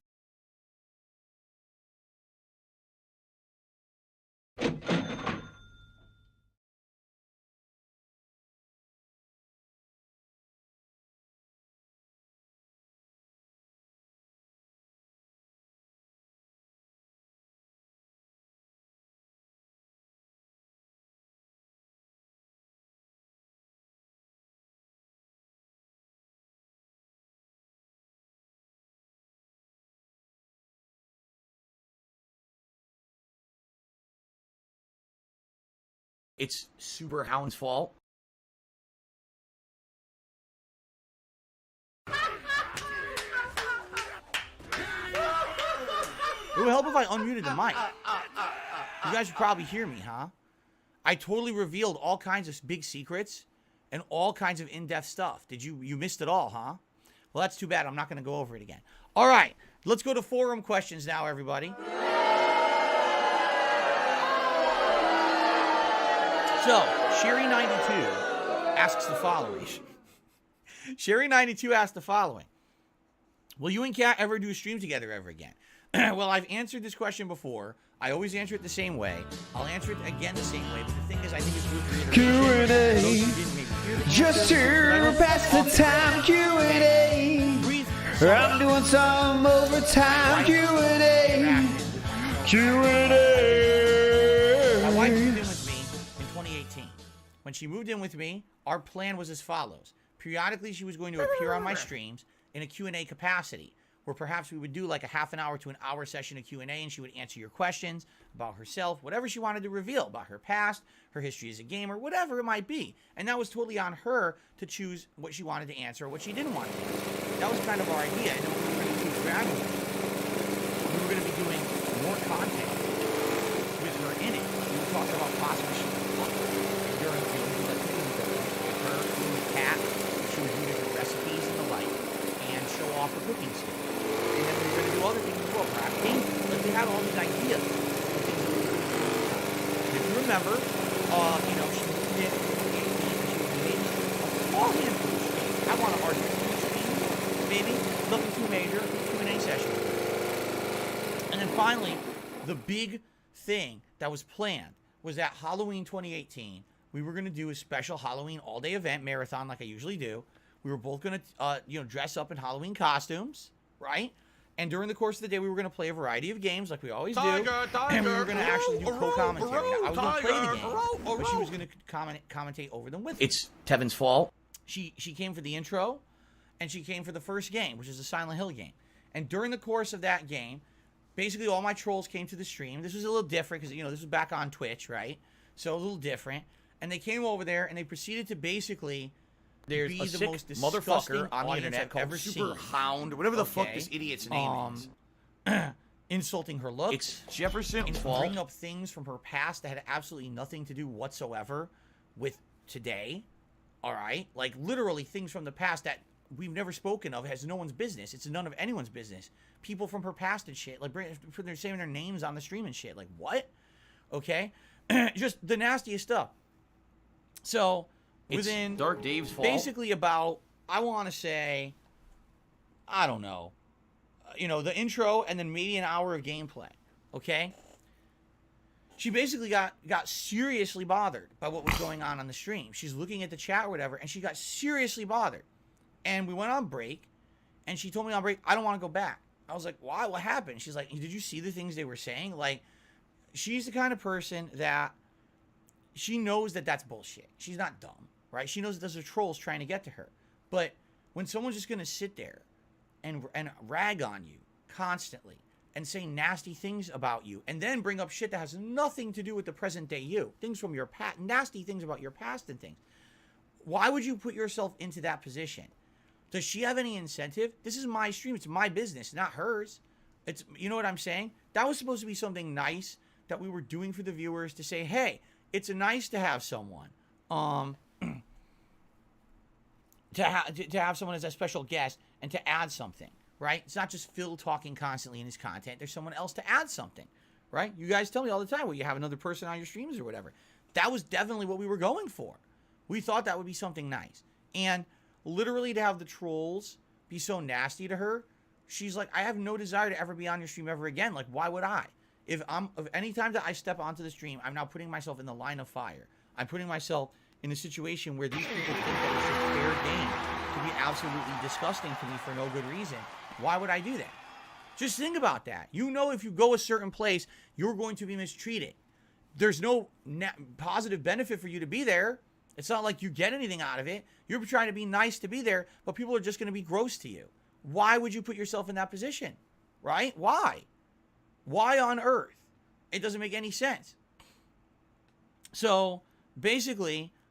after that happening, there were other opportunities, Christmas events, other Halloween events, special things, playthroughs, and we talked about it. And every time sometimes she even thinks, yes, maybe this will be different and I'll do it. And then by the time that happens, she's like, you know what? I still remember that day.